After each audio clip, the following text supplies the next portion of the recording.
very good morning to you, ladies and gentlemen, and we come to you live from the Kampala Serena Hotel for this, the 11th NSSF Virtual Annual Members Meeting. You're most welcome. We want to welcome our virtual audience that are joining us online, on television, and on YouTube, and all the audience, the members that are here who have been invited. And as we said, this is a virtual meeting, and we want to welcome you to what should be quite an insightful conversation on social security this morning.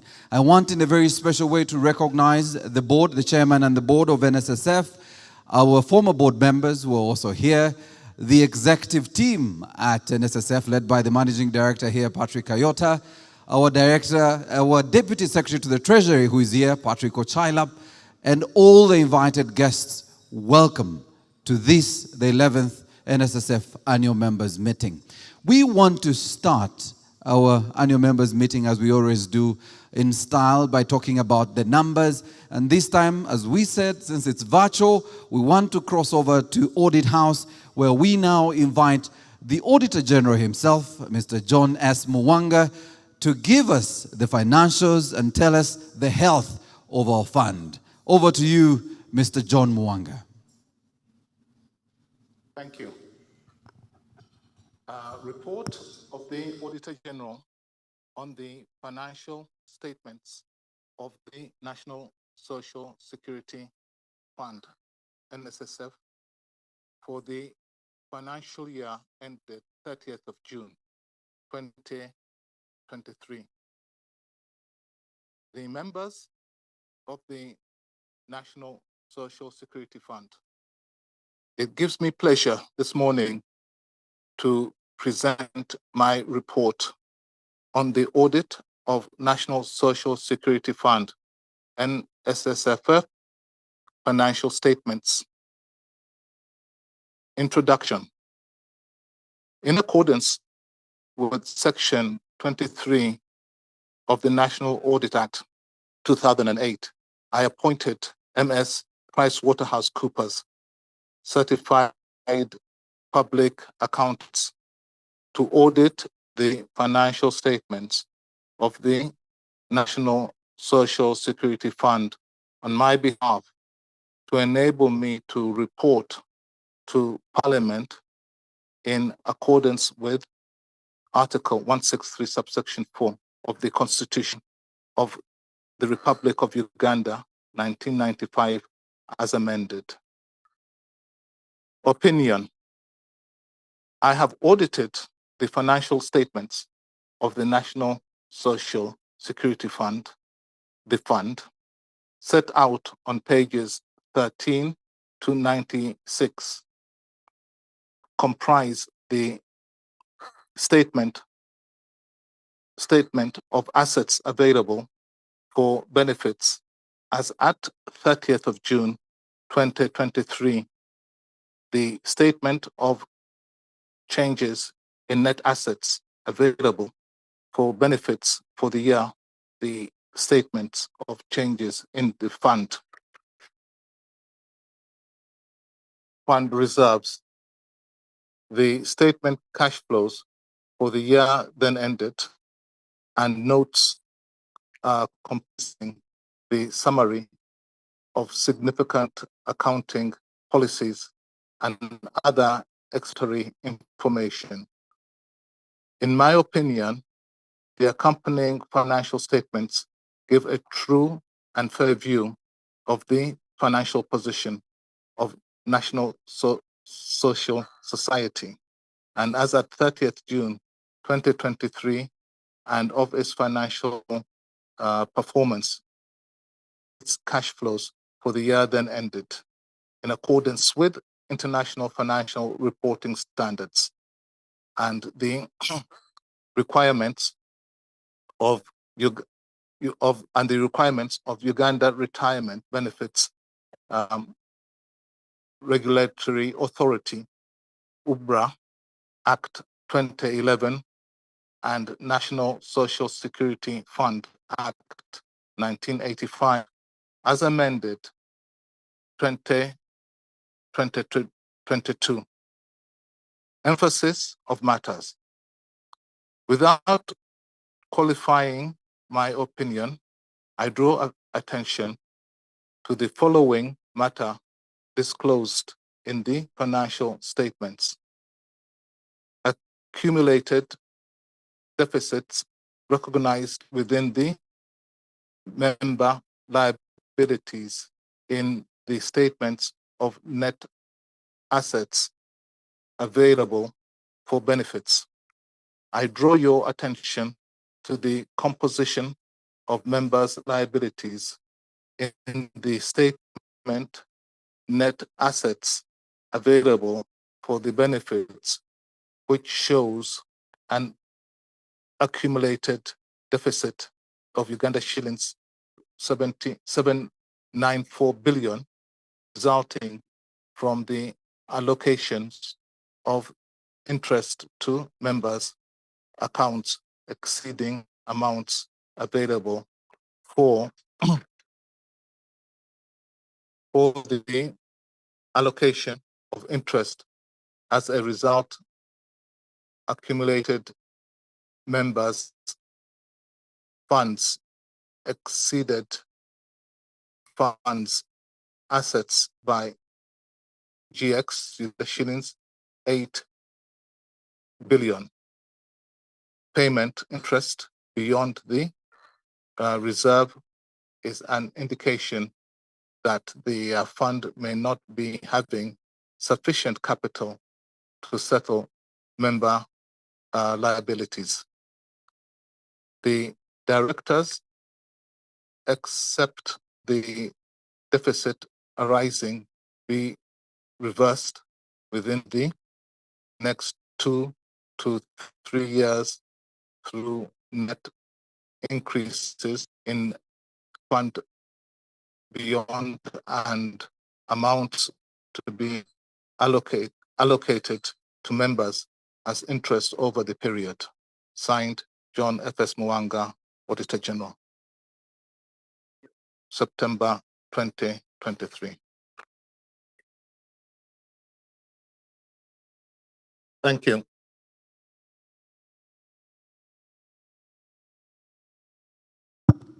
Ladies and gentlemen, a round of applause for the Auditor General himself, John Mwanga, who is coming to us live from Audit House. We want to thank you, sir, for joining us this morning and for your statement to the members who are joining us both here in the room and virtually. I want to now introduce the fact that you can join the conversation today. We will have a Q&A session much later, plenary session, where we will be taking questions from the members, and we are using the hashtag AMM2023. So join the conversation. I now take the pleasure of inviting the Chief Executive Officer of the Uganda Retirement Benefits Regulatory Authority, Mr. Martin Subuga, to come and make his remarks. You're most welcome, sir.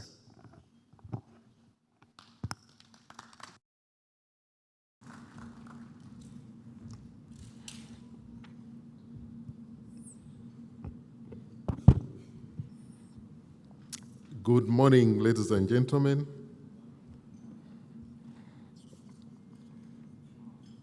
The Honorable Minister of Finance, Planning and Economic Development, the Honorable Minister of Gender, Labour and Social Development, the Auditor General, the OBRA Board Chairman, the Chairman NSSF Board of Trustees, the NSSF Board of Directors, members of the National Social Security Fund, ladies and gentlemen, I bring you warm greetings from the Uganda Retirement Benefits Regulatory Authority, Board of Directors, Management and staff. And it is with great pleasure and honor to attend this 11th annual members meeting.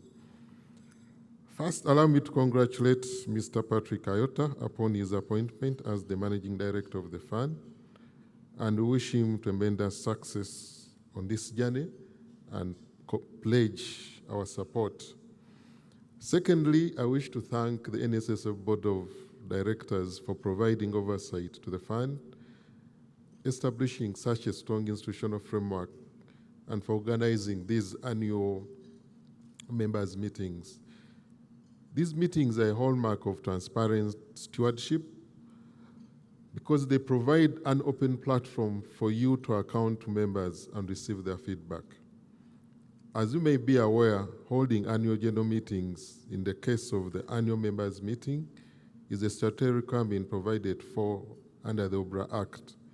It's therefore not by coincidence that NSSF is holding this 11th annual members meeting when UBRA is celebrating exactly 12 years today since the commencement of the OBRA Act 2011, which came into force on 26 September 2011.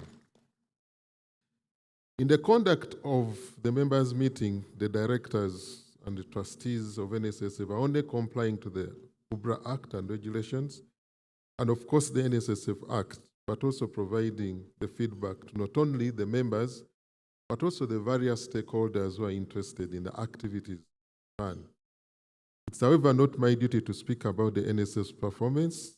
The audited accounts have just been declared this morning, but rather to provide some insights in the sector and the general perspective of what has transpired during the past 1 year.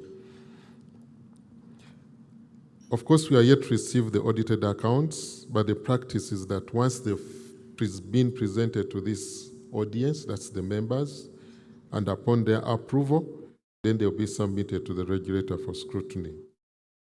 Nonetheless, in executing our oversight function, we receive regular reports from all schemes, and also we are privy to quite a number of documentation and information upon which we drive our market analysis. So since UBRA's establishment, we've developed systems and capabilities for effective regulation and supervision of the sector with the primary objective of protecting the scheme members' retirement savings.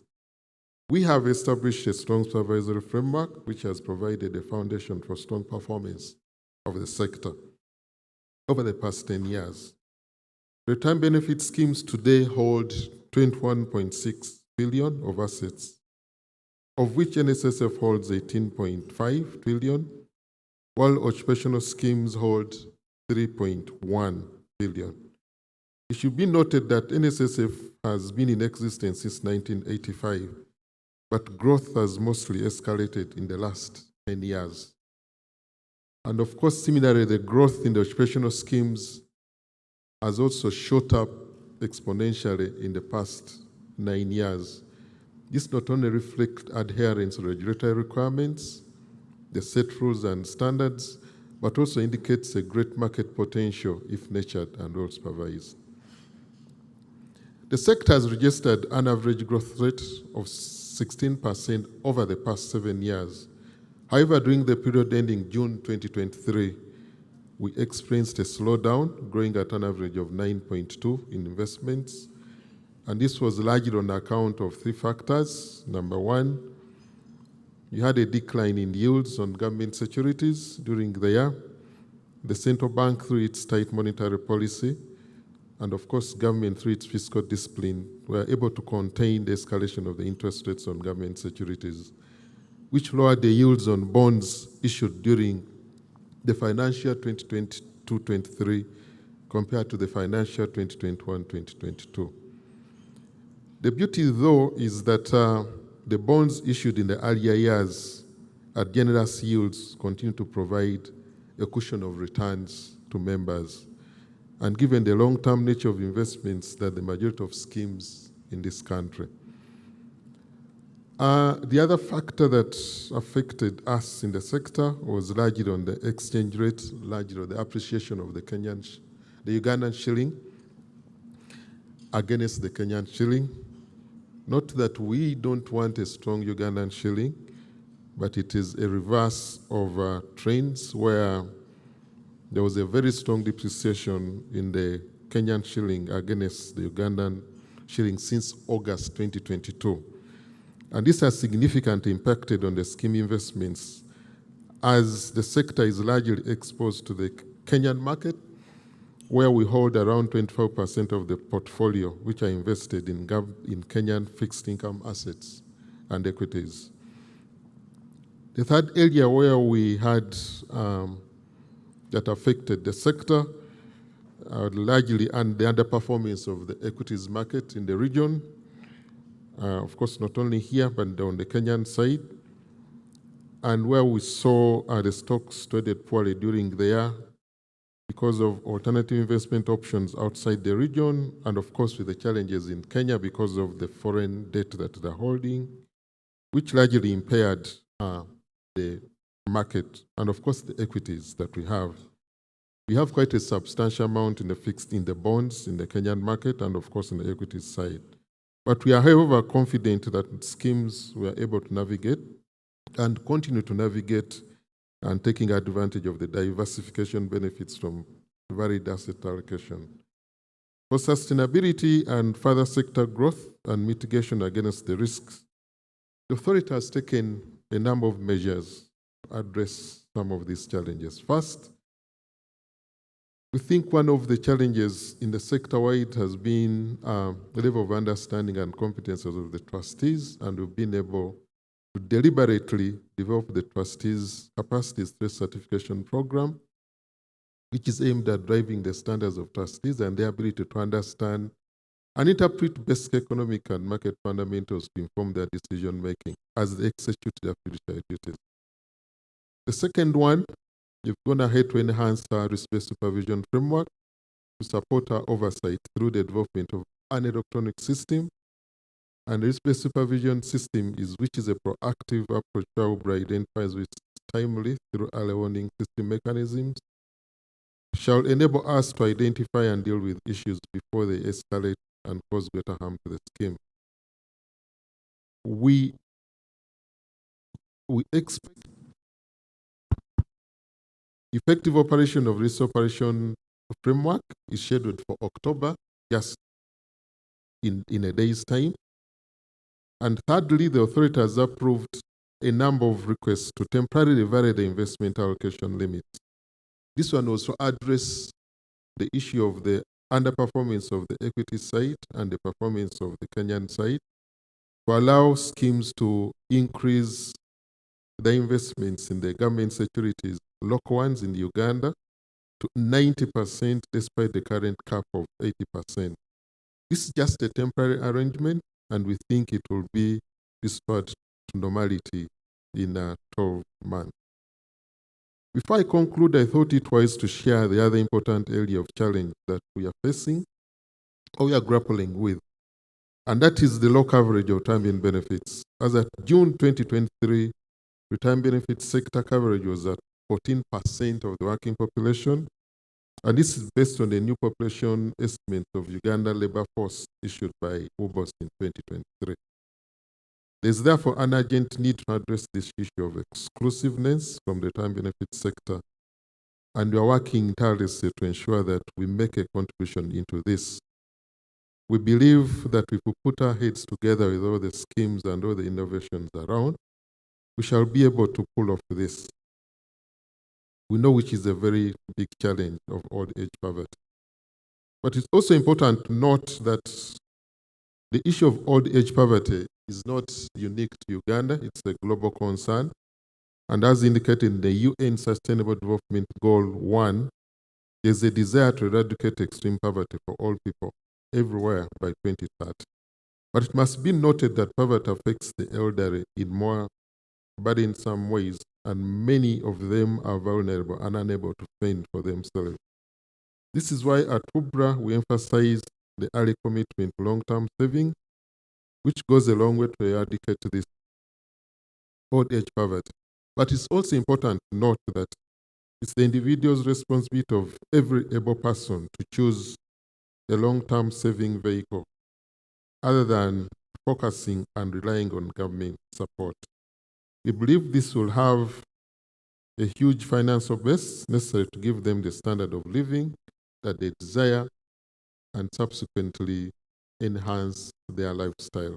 For us to address this global concern, we've embarked on two things. Number one, we've embedded expanding of coverage in our works, but also through interaction, we've done a lot of works.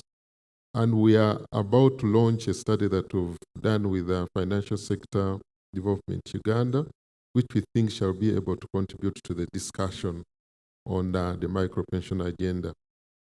But also think that we need to pursue the further discussion on preservation of funds You may recall that during the last year, during the NSSF Amendment Act, there was a rush from people to access their funds through the midterm access window. But I also want to commend those who listened to us and preserved the funds, who were just trying to test the waters. It's upon these kinds of amounts that are preserved for your interest that can be able to supplement and support your old age challenges. Of course, we've also opened discussions for a favorable tax regime to promote accumulation. And we think that our engagement in the Ministry of Finance, we shall be able to have a clear direction on this. But also want to implore the different schemes and the innovation, and of course the NSSF, to introduce options that are not basically focusing on the lump sum payments that we have today. We think that if you spread your payments across, they can be able to address the cash flow that you need in your retirement and subsequently sustain your living.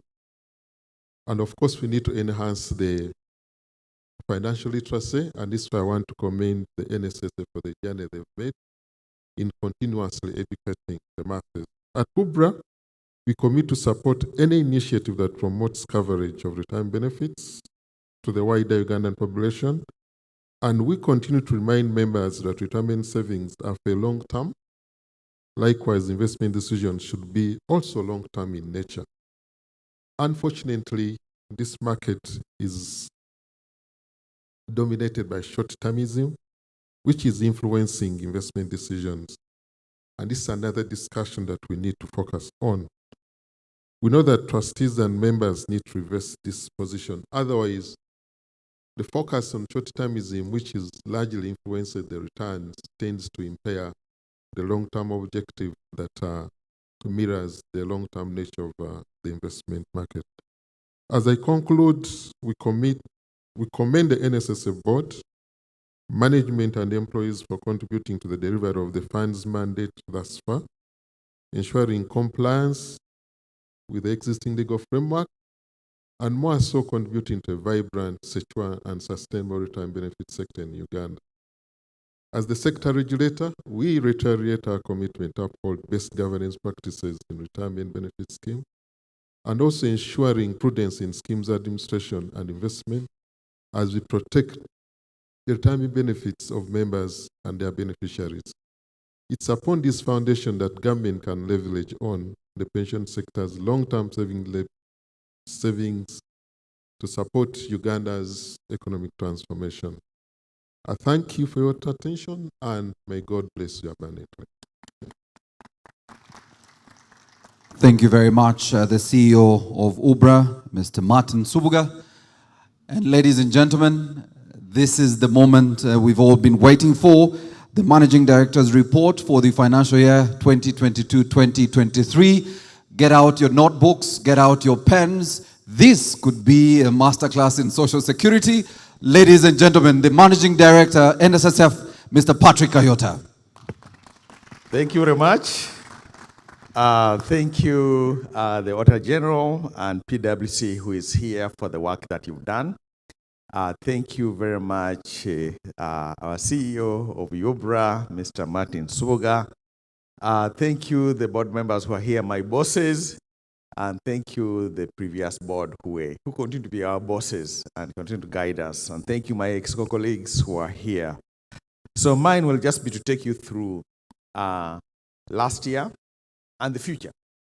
Because in coming here, what we do last year builds up the foundation for the future. So we'll just go through those as a few steps as we have.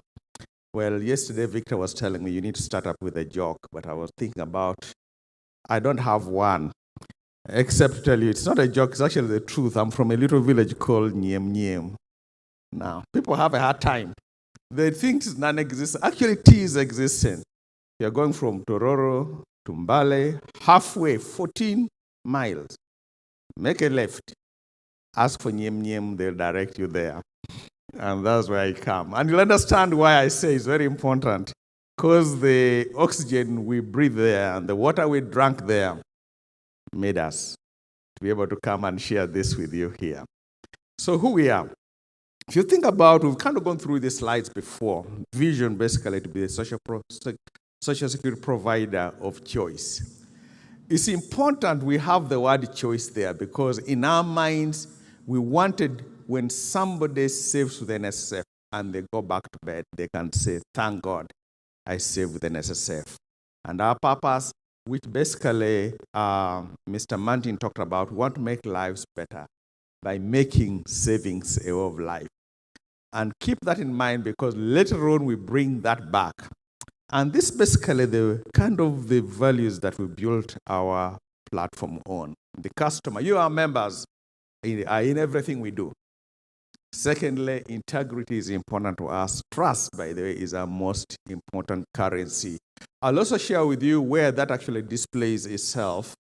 And then we are going to be innovative. As Mr. Martin said, our society needs that because we tend to be short-term the things that we do. So we're trying to become innovative so we can actually deliver more value to you.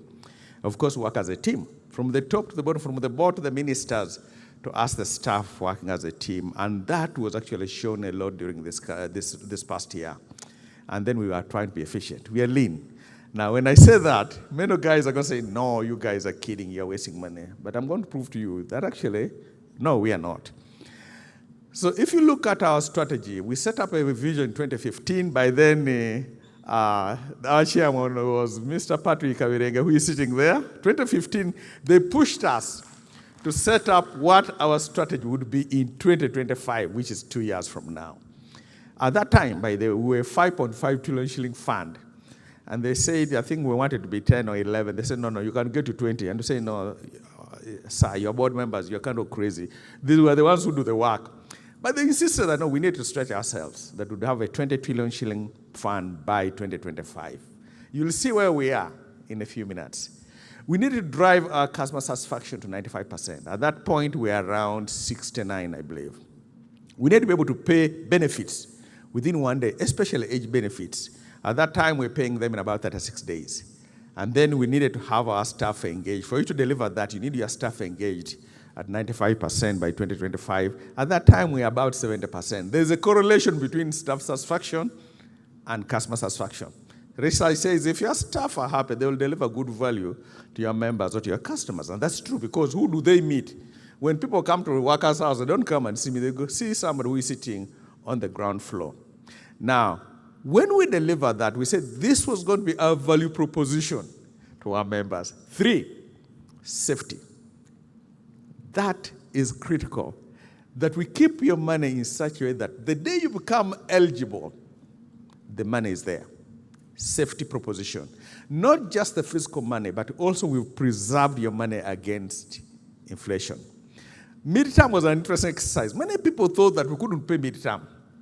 So a lot of people just came, as the regulator said, to test us. Would we be willing to pay? Would we have the capacity to pay? And we proved them right because in 3 months' time, we paid close to 30,000 members, over 460 billion shillings over a 3-month period. That's what we are. Those are the number of members who had served the year before over a 12-month period. So in 3 months' time, we showed actually we had the capabilities to pay that. Interestingly, midterm, the people who took their money and brought it back, I said, no, I was just testing you guys, see if it would work. So that was actually.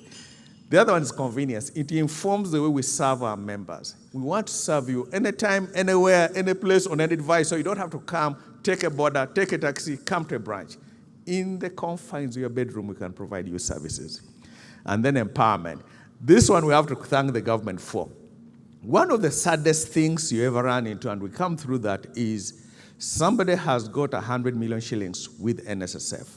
He comes and tells you that my wife is ill, my wife needs to go to India. And you tell them, we can't give you any money because the law never made a provision for that. We cry with them, they cry together. Now, finally, the amendment allowed us to do something that now members can plan for these short-term things that come across. You can save extra so that you can take care of those emergencies. That's what empowerment was all about. And as we're going to talk about, we're going to be rolling that much because we want our members to be empowered. The model is simple. We collect 5% from you, 10% from your employer. By the way, for some of you who are in financial world, there's no better investment than that. The day you put your 1 shilling with us, the employer is forced to put 2. In financial terms, that very day you go to 100%. But I don't know where you will get that anywhere. Then we invest it. We've just put your money in 3 classes of assets. Real estate, 9%. Most people don't realize that pension towers, workers' house, Luboa, and you name every real estate we have, they only form 9% of the portfolio, but they give us the most noise because people will see that in terms of what they do. Equity is 13%, fixed income, 78%. What that basically means, 78% means that if NSF closed today, we would pay 78% of our members within 3 months. It may take us another 1 year to sell all the land assets, but we'll pay off everybody in terms of what we see. We invest that money, we get revenue, we use part of it for overhead. Last year it was 1.02% of our assets. We give the rest to the members as benefits, and you come and claim in those ways. That's our business model.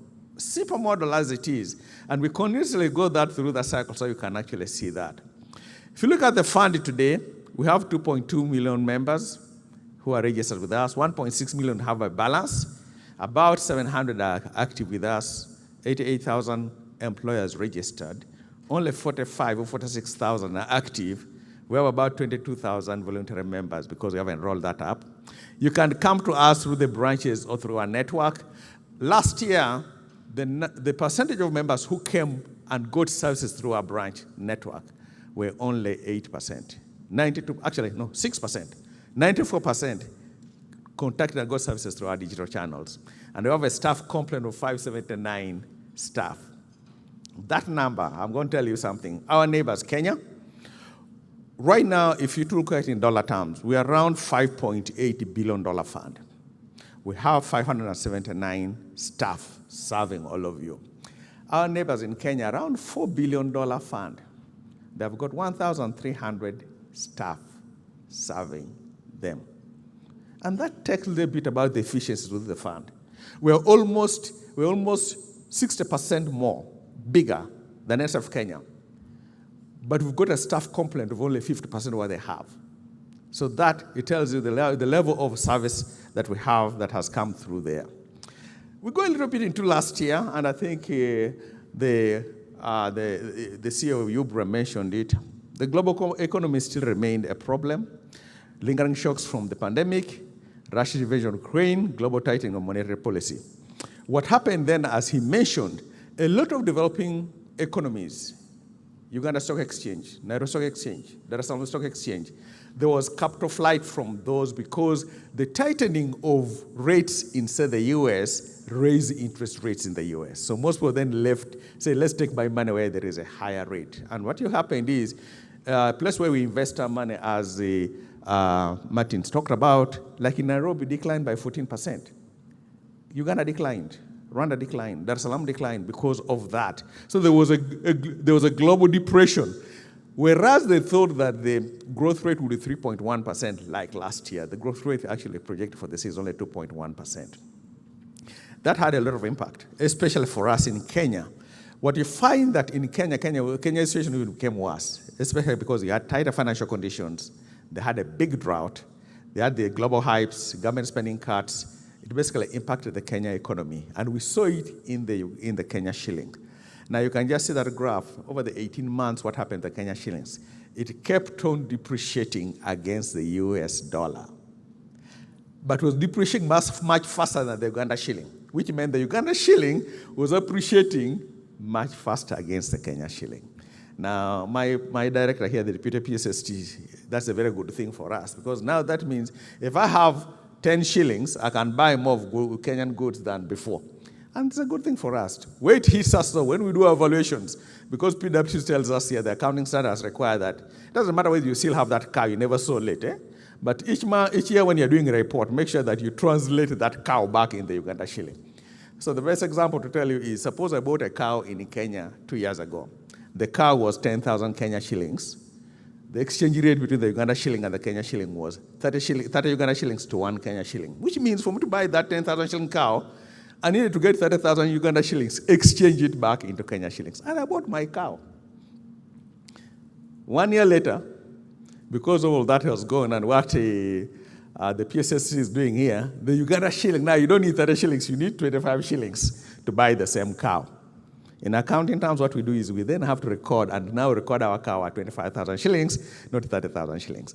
I still have the cow, but the accountants have said, you need to revalue that cow based on what you have. So that basically is what has come, what basically the CEO was talking about. Here you can see very naturally, in June 2022, our inflation rate was about 6.8%. Our CBR, which the government uses to manage inflation, was 8.5. When that hit the place, Bank of Uganda said, oh, no, we need 5. So what they did, they raised the CBR rate to 10%. And it worked. Because guess what? The inflation rate then fell to 4.9%. As it fell, and you heard what the CEO was talking about, our bonds, the long-term bonds that are being issued, began to also fall. We still have the old bonds that were good, but as the rates fell, the new monies we're investing it at lower and lower rates. And that had an impact also on the interest income that we had. Finally, the big thing that many of you know about, from December to May, basically even up to now, the fund was under serious scrutiny by the People's House, Parliament, IGG, and even the Office of Auditor General. And they're looking at things from left to right. And one of the things that I think we can actually thank God for this fund is this, that despite the internal disruption, the fund actually remains strong and resilient. It is a testament to us, as all of us as members of the fund. So I'm going to give you some bit. How did we perform against that background? Against that, how did we perform as a fund? Let me just start with our people. We call it our people agenda. We want NSSF we want to make it delightful to work at NSSF. So we have a target. Remember I told you by 2025, our staff engagement should be 95%. How did we perform? Look at that graph. We're at 92. We almost got 95 last year. But because of the disruptions we had, our staff satisfaction dropped to 86%. In the world of management, the global standard is 75%. If you get over 75%, you're happy. But with us, we had an ambitious goal, 95%.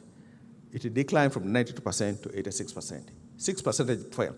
That's because the people who felt the most of the disruption were our people. Imagine investigators stepping in, coming in all the time, asking questions and so on. That had an impact on our staff. And if we felt that pain from the top management to everyone, we felt that pain. And that shows in terms of the satisfaction with the jobs that we're having. By the way, we began working now to take that back up.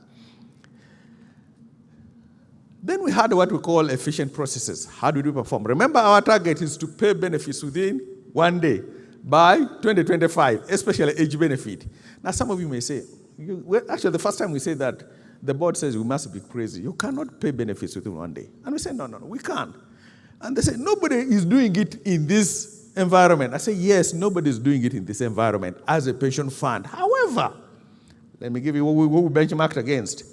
Many of you, if you go in the bank and you deposit your money in the morning, you deposit cash in the morning, how long does it take you to get that money if you go to the ATM machine? Maybe 5 minutes. You can come from there, go to the ATM machine, and get your money. Folks, we've had your money for 30 years. We know where you live, where you work, your phone number, even when you're going to turn 55. By the way, I can begin processing your payments 1 month before you turn 55. And that morning, I give you a call. You want it now or tomorrow? So we can deliver it in 1 day, especially on you. So we had done quite well. You can see the blue line shows you our turnaround time. We grew up from, it was 9 before, then of course now, when you see the jump, that was basically driven by midterm. We paid 28,000 members before in 2021. By 2022, we paid 46,000. The jump, that also increased the turnaround time. In last year, we reduced the number of days to 11.9. We still paid 46,000 members. And we paid last year 1.2 trillion shillings. 1.2 trillion shillings to 46,000 members, an average of 12, and I use the word average. Some of the age benefits, we actually pay them in 3 days. What has kind of dragged that number up are survivor benefits. At the beginning of the year, we thought that we could actually reduce that number by relying on NIRA. As you know, NIRA is supposed to be the custodian of our biodata. It should have a record of all our births, all our deaths. So we thought that we could go to NIRA, and NIRA could say, if they say Patrick is dead, he's really dead. I can rely on that. We did a test on 10 files, survivor benefits, 4 were still alive. People reported their spouses dead, but they're still alive. The sad thing is people don't know the implication of reporting somebody dead through NIRA. That means even your national ID technically is dead. You can't open up a bank account with a dead. So there is this implication that we need to educate our people about. So we've now resorted back until that is sorted out. If somebody comes and says, I want to claim a benefit because a member died, now we go to the home, talk to the LC1, look at the grave, talk to the relatives and so on. And that's what's pushing that number up. And I think the sooner we clean that out, the better it will be for us. Of course, we want to wow our customers now. This is the number that shocks. It actually shocked us when we got it. Last year, 2022, 82% customer satisfaction. Remember our target is 95%. In spite of the disruptions, our member satisfaction increased to 86%. Something that is so counterintuitive because you do think, no, there is no way you could do that. Now, remember there's a correlation between staff and customer. Staff is 86%, and that is also reflected in our customer satisfaction, 86%. One of the things we used to argue about, some people say, no, Patrick, 86%, no, that number is too high. It's too high. I met somebody came and talked to me, you guys delayed in paying them, you guys did this and that. So people come to you when they have problems. And that's part of the 14%. The other 86% are okay in that case. So that number we're going to work on. We now come then to the growing the fund, which is a financial. And this is where we actually now come to the actual performance that we have. These contributions. Now you think about this. Last year we collected, you members entrusted us with 1.5 trillion shillings. This year that number went up by 200 billion shillings, 1.7 trillion shillings. When you look at the graph year on year, this is where you find there's a correlation between that customer satisfaction and actually what happened. We had the budget each month of collecting 132 billion shillings. If you look at the months of July 2022 to December 2022, we were collecting around 120 billion, 123, 120 billion. By December 2022, we were behind budget by 51 billion shillings. In January, we collected 148 billion shillings. From that point on, there is intensive scrutiny, there's intensive investigation, there's intensive noise around the fund. But for some reason, the members continue to trust us with their money. January, 148 billion. And it went on one up each month after that. By June, we collected 192 billion shillings in June, the highest we have ever collected in any month. Now, that tells you something, that the brand, the trust, which you say is the currency, our members never lost trust in us. In fact, what we found out, the people who made the most noise about the fund were never even members, never even stayed with the fund. Now, things we learned. It was one of the most, and this is where I tell my colleagues, guys, let's never blow this up. Let's make sure we maintain that trust because they trust us with their money. Look at the benefits. Up to 2021, before midterm, we paid 642 billion. 2022, we paid about 1.2 billion. Also 2020, 1.2 billion. Trillion, 1.2 trillion, thank you very much. So the amounts we are paying has consistently increased. This slide tells you something. The proportional benefits paid to contributions has been increasing, pointing to a maturing fund. And that then points us to then do a new thing. Look at in 2016, 2017, we're only paying about the proportion of benefits we're paying vis-a-vis the contribution was 30%. Look at what happened in 2022. That number is now 70%, which means when you look at in pension funds, we don't do it, but technically you're saying that the way you grow when your contributions are more than your benefits. And then when your income is more than your expenses.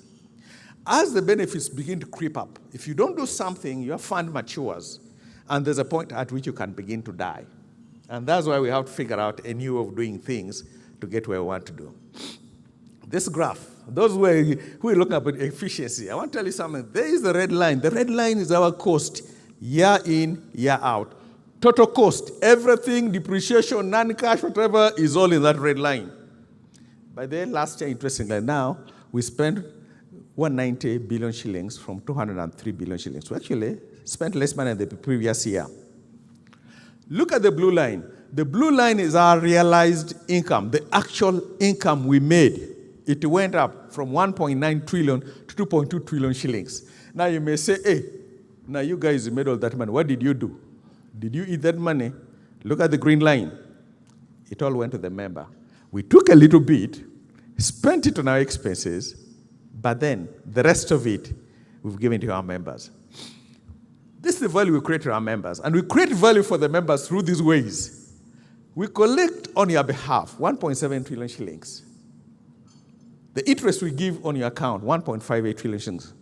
So last year we collected 3.3 trillion shillings. That is the value we created for the member, and we spent 190 billion shillings. Let me just put it to you in a very simple language. Think of you woke up in January 1, all members say, we're going to give you 190 billion shillings, go make money for us. At the end of the year, we made 3.3 trillion shillings for you that we brought, collect on your behalf, invest on your behalf. That number is 17.4 times the cost you spent. For each shilling you invested in us on the cost side, we generated 7.4 shillings for the member. Let me do a comparison. I like our neighbor in the neighborhood. That number is 8 times. Tanzania is worse, 5 times. And the Uganda NSSF staff member generates 17 times for each shilling that is invested in them. No, sir, we're not wasting money. The mistake we make is we normally start with the cost. You've spent 190 billion, and we stop there. We don't go and ask the question, what did it generate in value? Because if you do, you'll find that this fund is one of the most efficient in the globe. Based on our size, about a $6 billion size, the average measure for efficiency, based on thing, for this, we should be spending 2.1% of our assets on expenses. In other words, instead of spending 1.09, we should be spending close to 300 billion shillings. We only spent 1.02%, and we're driving that number to below 1%. Now, the only thing that happened here, our total income, whatever I showed you evaluation, I showed you the realized income. Our total income was impacted by what we talked about the Kenya when we're doing the valuation, about 1.04 trillion shillings in terms caused by the depreciation of the Kenya shilling. We think that's a temporary matter that will come through as we do that. But otherwise, the fund performed very well. We made a promise to our members that we'll preserve your value by making sure that we at least give you 10-year average inflation plus 2 percentage points. If you look at the past years, we've kept that promise. This year, we hope we keep that promise. The reason why there's that question mark is only the minister who can announce that. So we're all waiting eagerly to know what he's going to announce. Hopefully, we actually do beat that price. If you look at, if the average price is 5%, that means our promise is 7%. So if anything about 7%, we've more than beaten our promise to you. Finally, so all that then cultivates into the number. The fund grew by 8% from 17.3 to 18.6 trillion shillings. Remember the target the board gave us was 20 trillion shillings by the year 2025. The fund grew by 1.4 trillion shillings between 17.3 from last year to this year.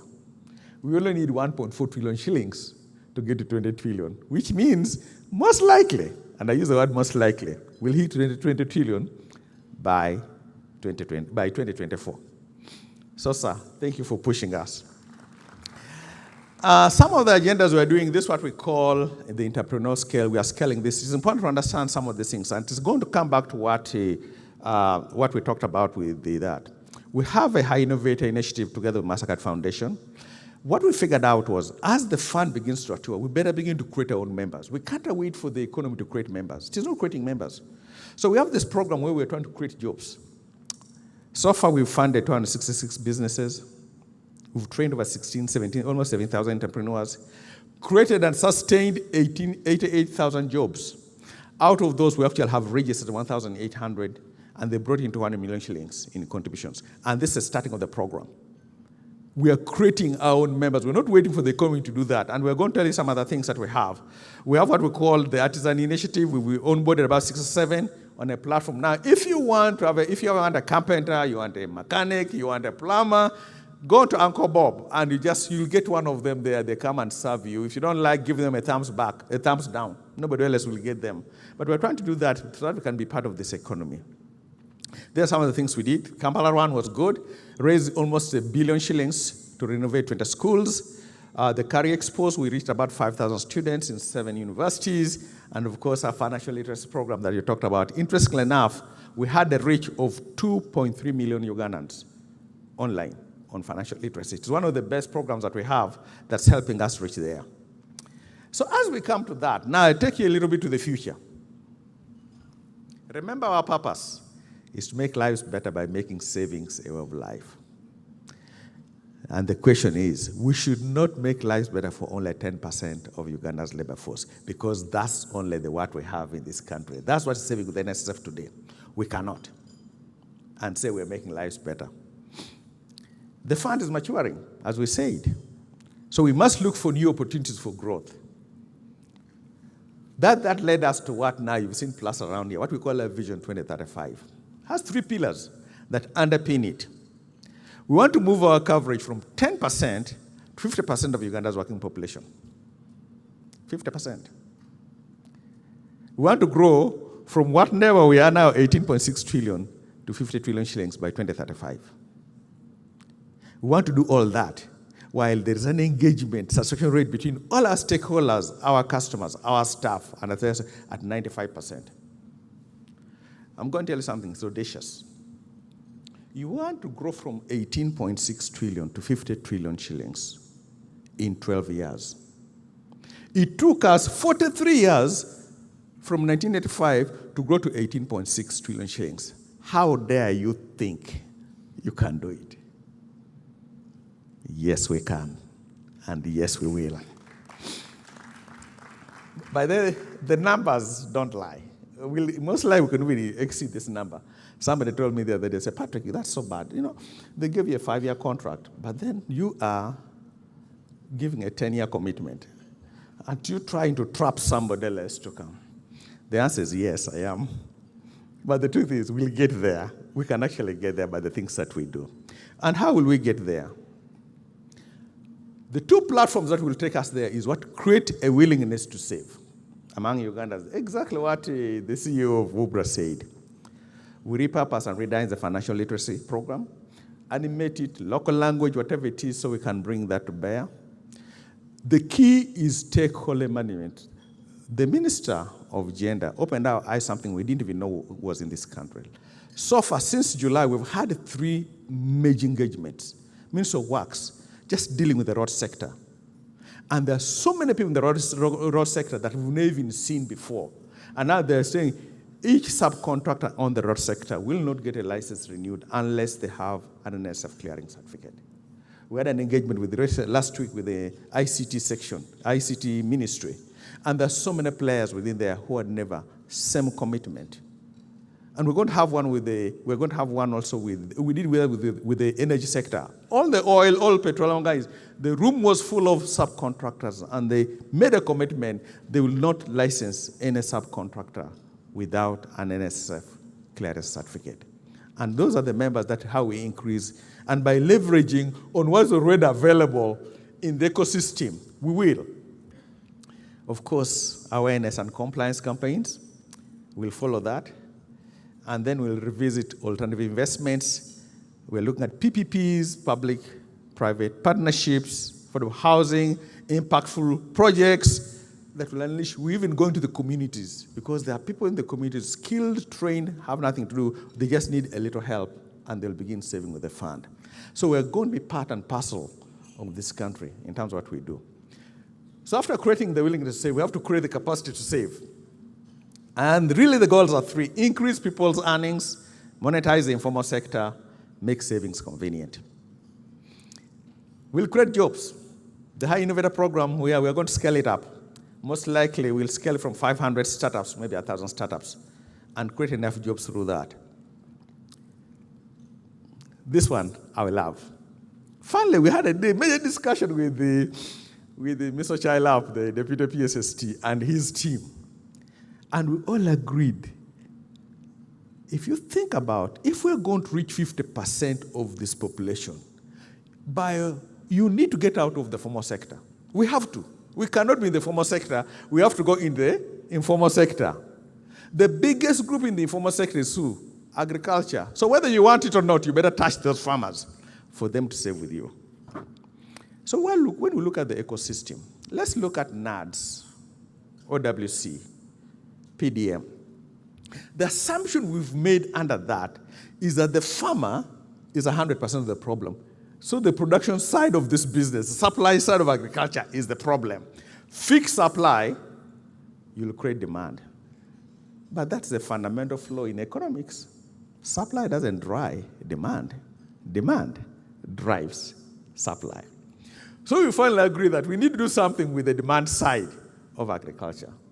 So we are soon going to create a marketing company. It's going through approval now, a national marketing company, to bring order, to bring predictability, certainty in agriculture. So the farmer who grows that potatoes, if he signs with us, knows exactly who is going to buy those potatoes and at what price and what quality, what quantity.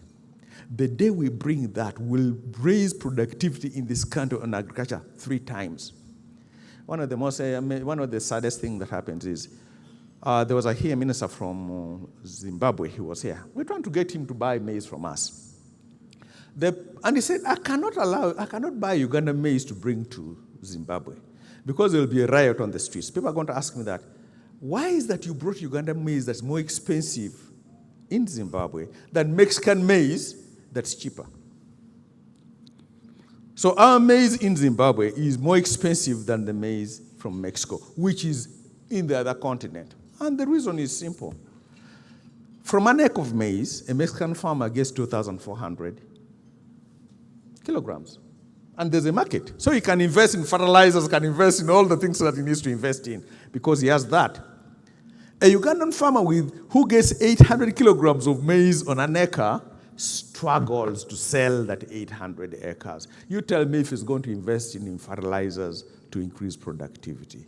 So that, and we ran a pilot. Each of those farmers who will be participating will be saving with the fund. That's how we get to our 50 trillion. So we'll create our own farmers, our own members, and then we'll become the category organizer for the informal groups, as we talked about before. The importance of saving, my last area, just a Vietnam story. Many of you have heard this. Why we must all save. This is an example from Vietnam. Look at Vietnam. Compare this country to this Uganda. It's an agrarian society, so are we. It was coming from devastating wars, so did we. Their major export is coffee, so is ours. They have revolutionary leadership, so do we. They're gifted in natural resources. Think about that. That's a history. You would almost take the word Vietnam, put Uganda, and the same story. What are the reforms they had? They liberalized the economy to market forces. So did we. We looked to attract FDI. So did we. They had policies on value addition and industrialization. So do we. And we have a deliberate policy for export-led growth. Same country. It was 2 countries. But see where Vietnam is. That is their GDP in current prices. The year is 2023. Their GDP is $550 billion. Uganda's GDP is $55 billion. If you go back and look at that number, we are where Vietnam was around 2004. What happened? How did it grow that fast? This is the intervention they did. The state enterprise, the state was very involved in agriculture. They involved in coffee. They did not leave the private sector alone. I think the fallacy we make, we think the private sector is strong enough to do. No, we prove they're not. As private sector, we are selfish, we are small, we are chaotic, we don't do things right. You need the state to help us get that. But number two is where my focus is. The impact on domestic savings. And you'll see what that did to Vietnam. They're able to invest in infrastructure using their money, invest in the things that need to be done. Now, let me just show you that graph. Basically, the orange bar is GDP per capita of Vietnam. If you compare to where we are, right now we are right under $1,000 per capita. The blue line is the domestic saving rate compared to the GDP. If you look around 1989, the GDP per capita was right around almost between 5 to 10%. They're just under 1,000. Then they began to save. Look at where they are today. The GDP per capita is about 3,000. Look at their savings rate, 35%. In fact, if you look at all the Asian tigers, whether it is Taiwan, South Korea, Malaysia, Singapore, China, they began the journey to becoming the Asian tigers when their domestic long-term savings hit 25% of GDP.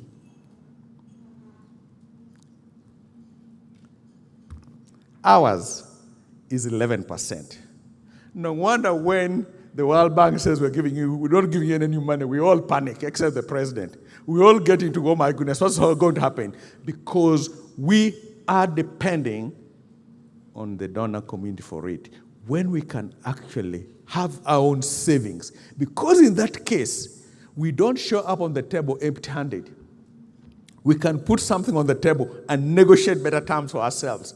And as an NSSF, when we say we want to raise savings to 50 trillion, it's not just for us. It's actually for this country. Because if we don't, we have to encourage savings if we are to accelerate the entry of Uganda into the club of Africa economic giants. And the reason is simple. Saving with the NSSF is good for you as a member. It's good for your family. It's good for Uganda. Thank you very much.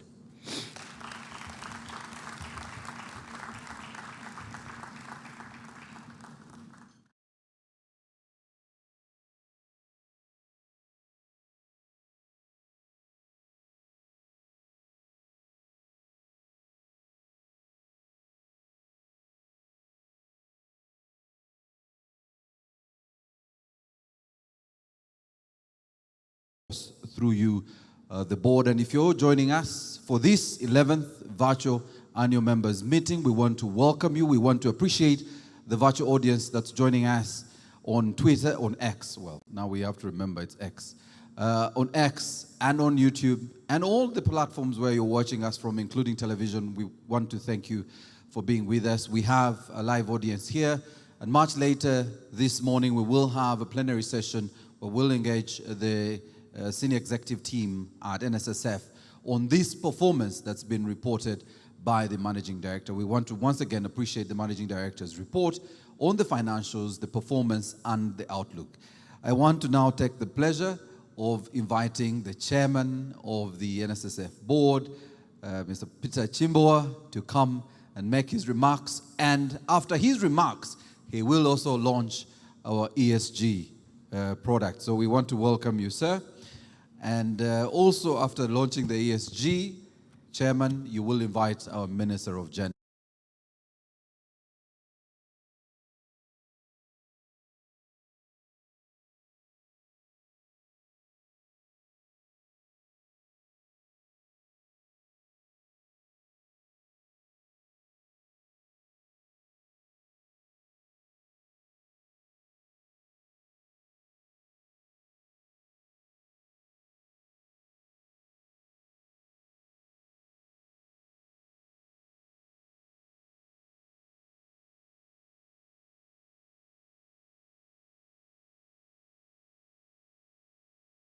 I would like to welcome Mr. Patrick Kaberenge, who is the chair of the previous board, which set the foundation for this phenomenal growth and transformation. You are welcome, Patrick.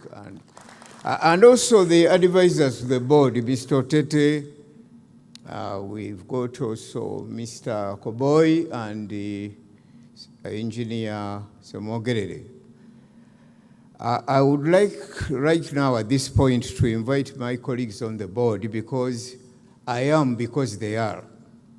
And of course they are because I am. So I would like members of the board to come here. I'm not supposed to talk without their mandate. So the members of the board will come up here and I will be introducing each one. In the meantime, I would like to thank the members of parliament present. I would also like to welcome our auditor and advisor and mentor, Mr. Uthman Mahanja, for coming and also for being present as we give testimony to the nation. I would like to also welcome and thank members of the fund who are present.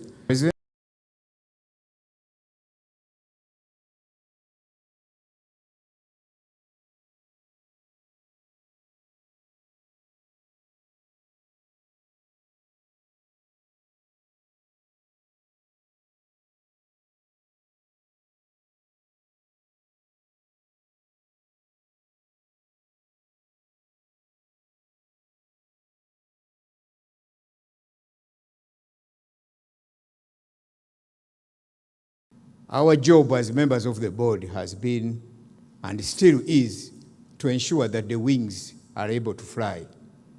And what we have done are just about three things. Number one is to deliver the duty of care, making sure that what Mr. Patrick Ayota has just shared, which are the results, we also add the relationships. So it's both results and relationships. Number two is to deliver the duty of loyalty, to ensure that the members, we are committing to a journey which leads to a happy retirement for all servers in Uganda. And the last duty is the duty of obedience, especially to the standards and practices of good governance.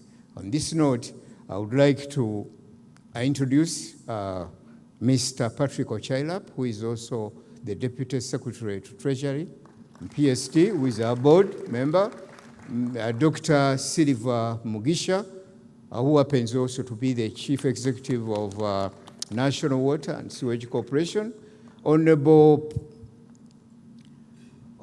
Sam Lyomoki is actually, you can see him right on the side there. You want to wave to the members? Right, yes, Sam Lyomoki. We have also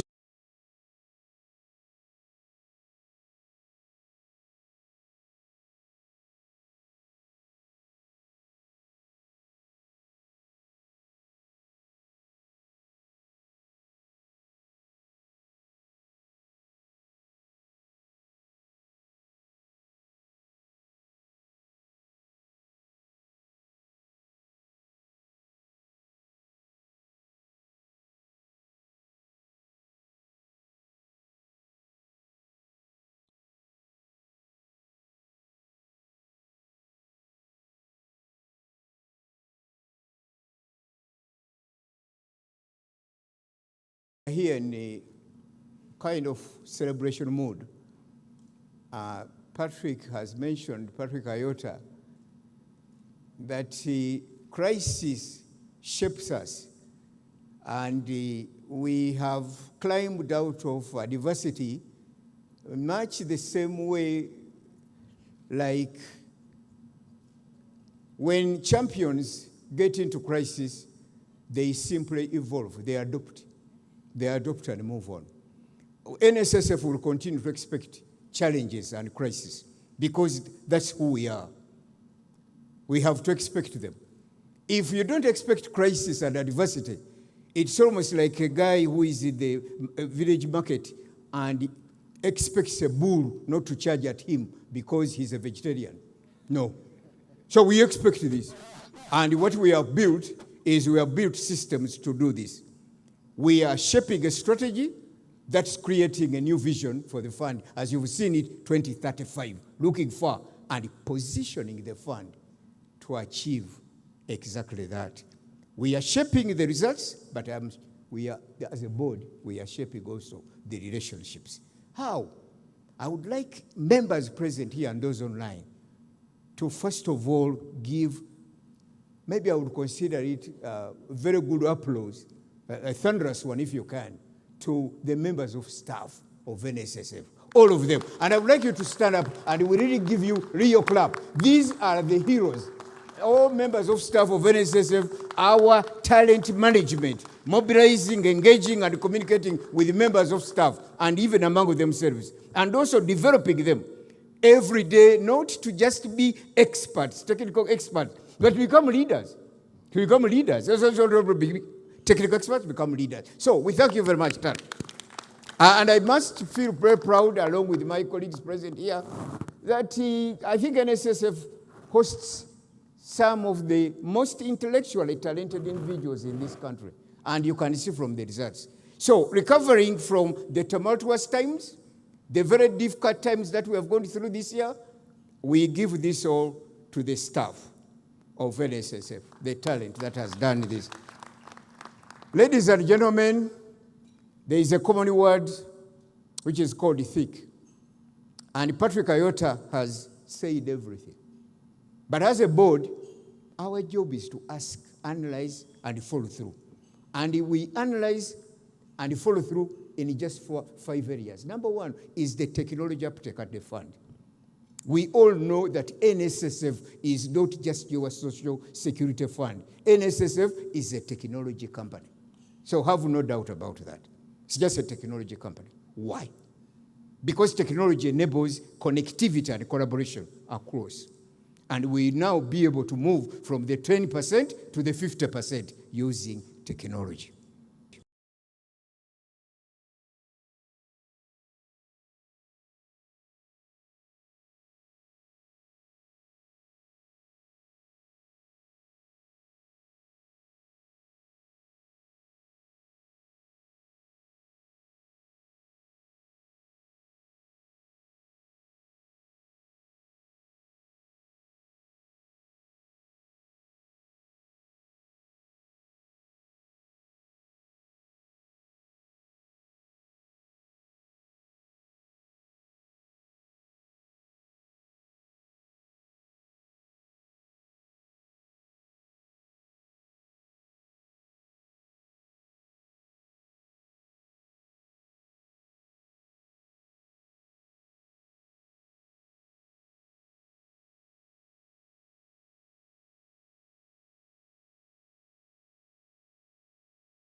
We mark a proud moment as we unveil this inaugural ESG and sustainability report.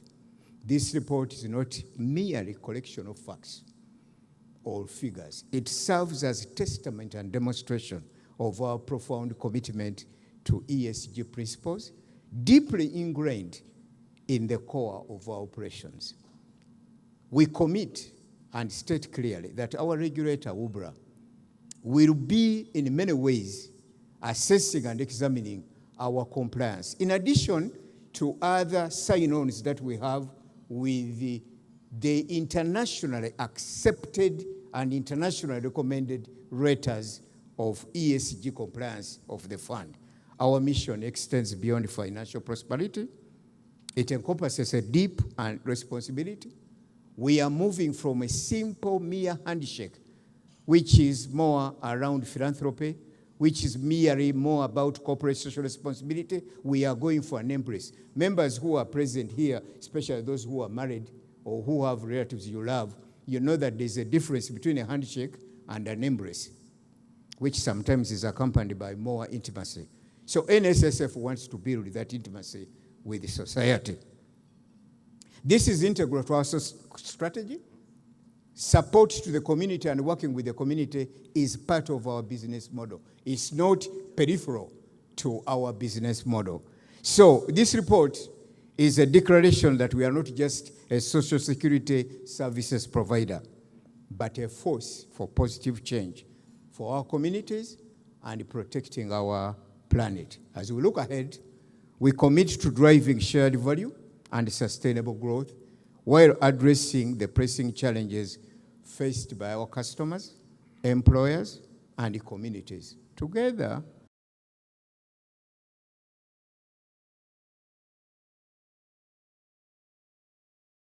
I believe that our legacy as a board will always be marked by this moment, which is the official launch of the ESG report. This is what makes us do business with the human heart. This is what makes us worthwhile and talk about value beyond the numbers. So I would like to have the ESG report, which I'm supposed to be officially launching. Where is the ESG report?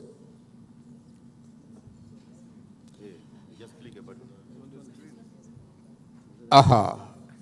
This is very good. I would like you to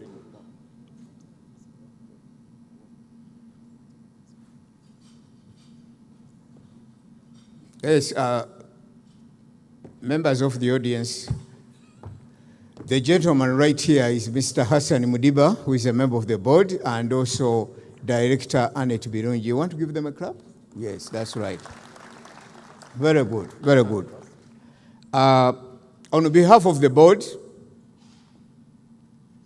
in the presence of the regulator and our auditor, ladies and gentlemen, it is our singular honor and historic opportunity for us to officially launch the ESG report for God and our country. Yeah, we can. How would you do it?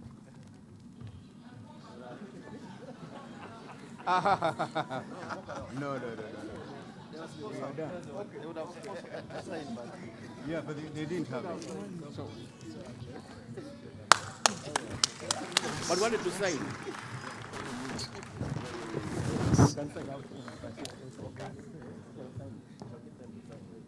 Yes.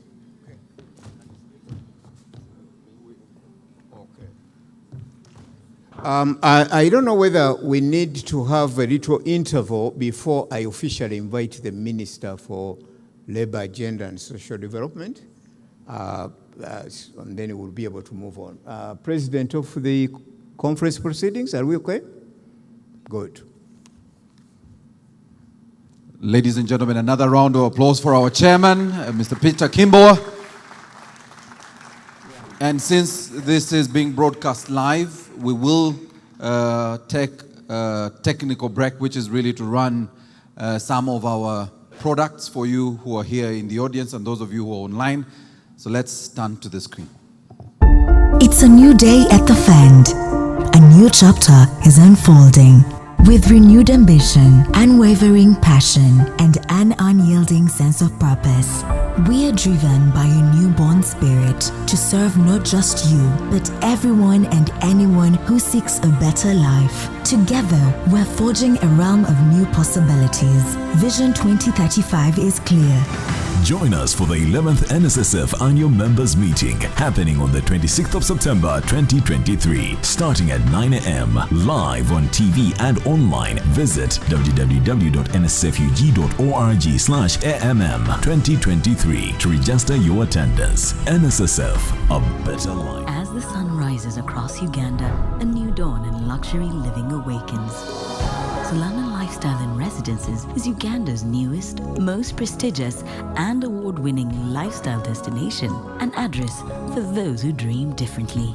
At Solana, you're close enough to the hustle of the city, but far enough to come home to a sanctuary of smart living. Join a community of like-minded individuals where everything is taken care of and safety and security comes standard, where each community has a clubhouse, play area, pool, and other incredible features.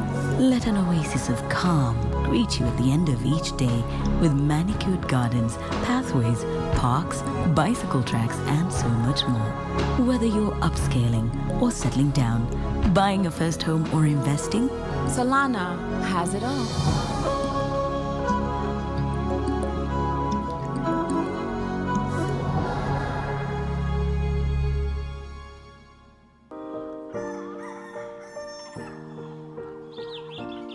Everyone wakes up to a day of hard work. To get hold of that new opportunity in order to live a better life. And everyone deserves a chance to change their circumstances and rewrite their story. Be inspired by the future, imagine it and live it.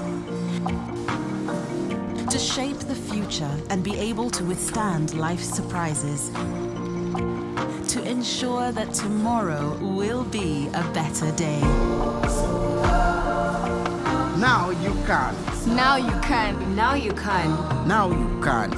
Now you can. Secure their future. The NSSF Amendment Act now requires all formally registered employers to make monthly NSSF contributions for their staff regardless of the number of staff they employ.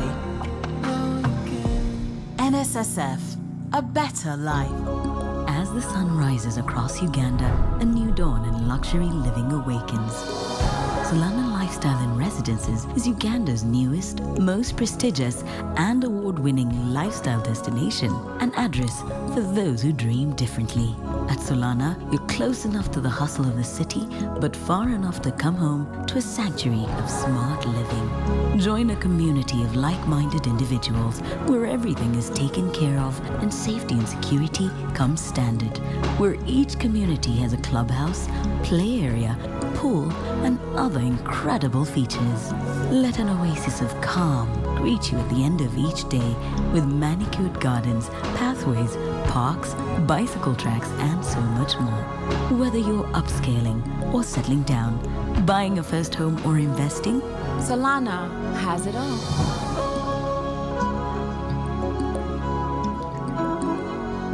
It's a new day at the Fend. A new chapter is unfolding.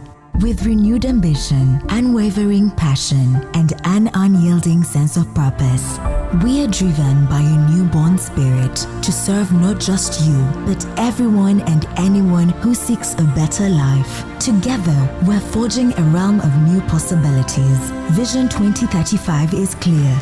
Join us for the 11th NSSF Annual Members Meeting happening on the 26th of September 2023, starting at 9 a.m. live on TV and online. Visit www.nsfug.org/AMM 2023 to register your attendance. NSSF, As the sun rises across Uganda, a new dawn and luxury living awakens. Solana Lifestyle and Residences is Uganda's newest, most prestigious and award-winning lifestyle destination, an address for those who dream differently. At Solana, you're close enough to the hustle of the city, but far enough to come home to a sanctuary of smart living. Join a community of like-minded individuals where everything is taken care of and safety and security comes standard, where each community has a clubhouse, play area, pool, and other incredible features. Let an oasis of calm greet you at the end of each day with manicured gardens, pathways, parks, bicycle tracks, and so much more. Whether you're upscaling or settling down, buying a first home or investing, Solana has it all.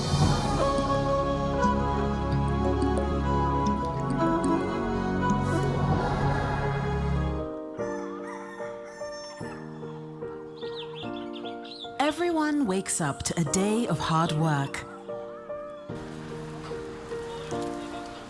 To get hold of that new opportunity in order to live a better life.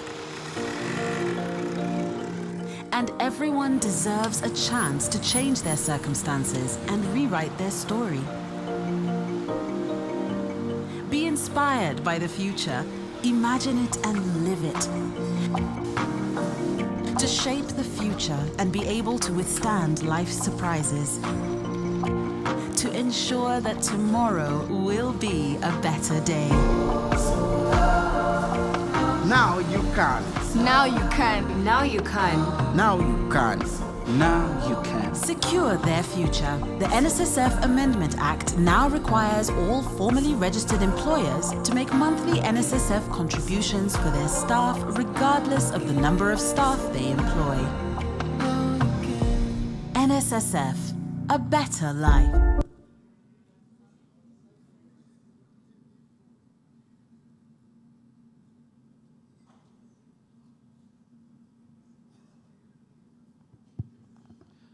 Welcome back, ladies and gentlemen. You're watching the 11th NSSF Annual Members Meeting.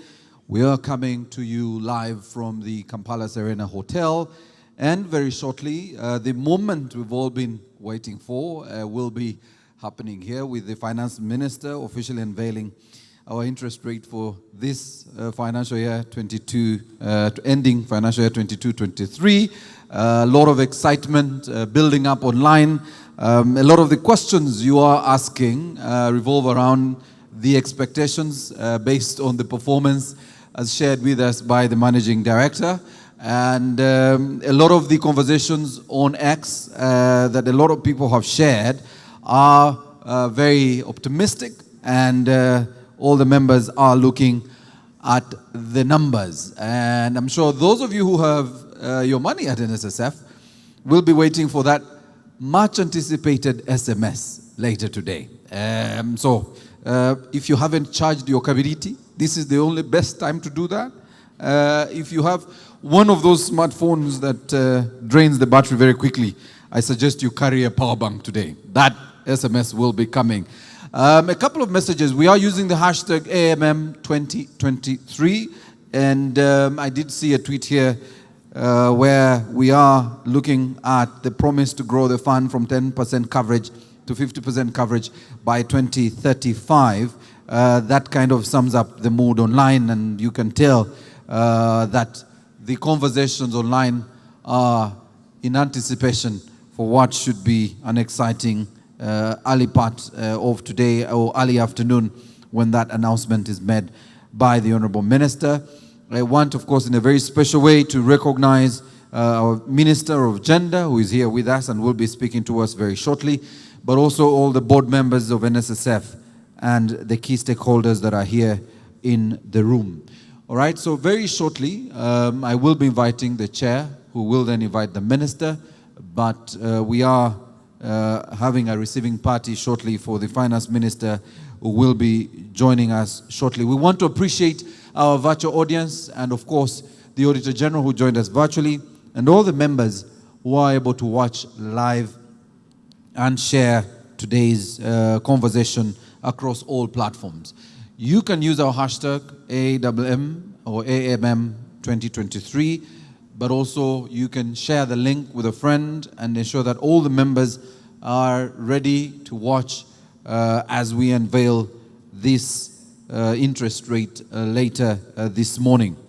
I want also in a very special way to, again, appreciate the team at NSSF for the great performance that was shared with us by the Managing Director, and we appreciate that. And ladies and gentlemen, very shortly I will be transitioning to that announcement, and we will be transitioning into the final phases of today's conversation.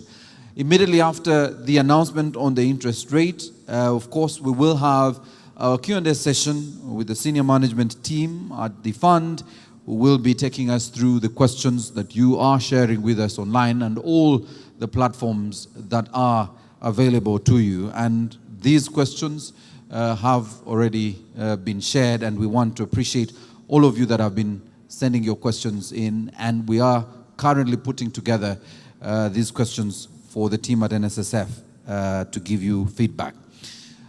The Honourable Minister, I'm told, has arrived, and we will quickly move into this next phase of the program. I want to appreciate all our digital platforms that are sharing this conversation with all our members who are on the X platform and all the other socials that are available to us, including our very own GCIC that is here in the room. I want to take the pleasure of recognizing the arrival of our Finance Minister and Honourable Minister, you're welcome, and we want to thank you, sir, for joining us this morning. We will, as soon as the Minister has settled in, invite the Chair, who will then invite the Honourable Minister of Gender to address us. But that's after our Finance Minister has settled in.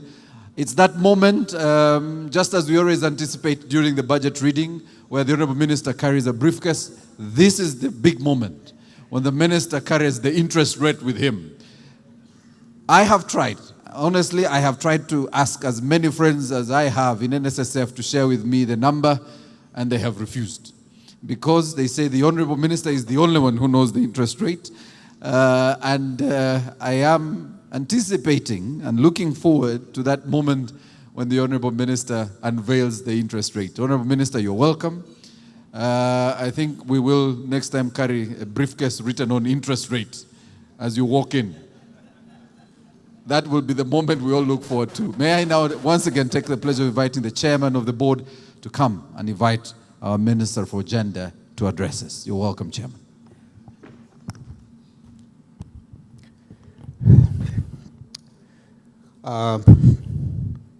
Ladies and gentlemen, members present here physically and online, allow me to invite you also to join me in welcoming our Minister for Finance, Planning and Economic Development, Honorable Matia Kasaija. You are welcome.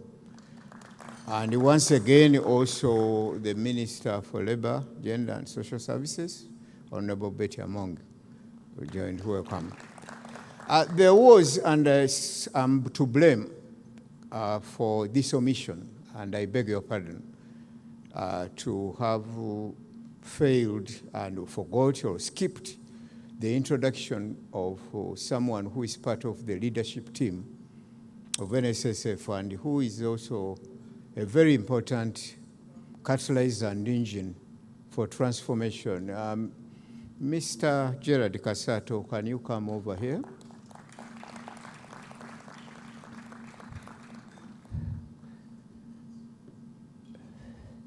Mr. Gerard Kasato, who is on my right, is the acting Deputy Managing Director of the fund. And he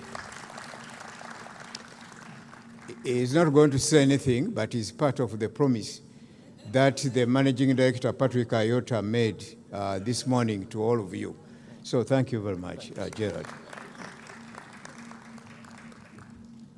On this note, I would like to invite our supervisor, the Minister for Labour, Gender and Social Development, Honorable Betty Among, to come here and lead us on the journey to the final announcement, which our colleague is going to make later this morning. Honorable Betty Among.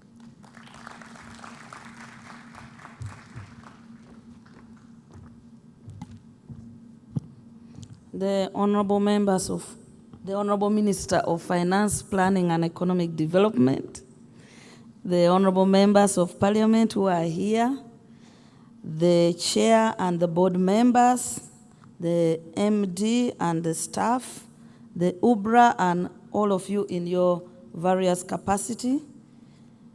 I stand here this morning before members who are here and virtually to report to you that I'm glad by the presentation from the Managing Director indicating that the last 1 year, the fund has made progress than many other previous years in respect to increase in collection from contributions. I am very glad, because that is how I am judged as a minister in charge of labor, because the funds are collected from workers. This, as already indicated, despite the difficult issues which confronted us in the transition from the Ministry of Finance to the Ministry of Gender. I am humbled by the support and trust, the confidence the public, the members of parliament and stakeholders placed on all of us during this turbulent period. To me, leadership demands that we must not run away from tackling even the most difficult challenge, so long as we stay focused on the bigger picture. Leadership is indeed tested during the most hardest of times, not during the most peaceful of time. I therefore want to applaud the management team who kept the ship sailing in the waves, achieving highly during this tough time. They did not relent despite all the negativity. Instead, they seized the opportunity, remained committed to the vision, and today we see the positive outlook from the presentation of the Managing Director. I congratulate you. Members, 38 years ago, Uganda joined the global community under International Labour Organization and enacted the National Social Security Act, 1985, which established the National Social Security Fund to provide for its membership, the payment of contributions to, and the payments of benefits out of the fund, and for other purposes connected therein. Social security schemes is a global strategy by the United Nations to support workers to save for long term, to address vulnerability of workers during old age when they retire. It was adopted as a strategy to support the workers from plunging into poverty at retirement. The role of Social Security is therefore critical, particularly today, at a time when centrality of social policies and values of social justice more broadly are coming under a lot of pressure. You know COVID, you know all the pressures pulls people back into poverty, and this puts more pressure on Social Security. Social Security is not a drag of economic development, but a powerful force driving it forward. By prioritizing Social Security, we are demonstrating that growth and development do not benefit from denying people a fair share of productivity gains our societies are generating, nor are economic transformation and innovation served by leaving the poor behind.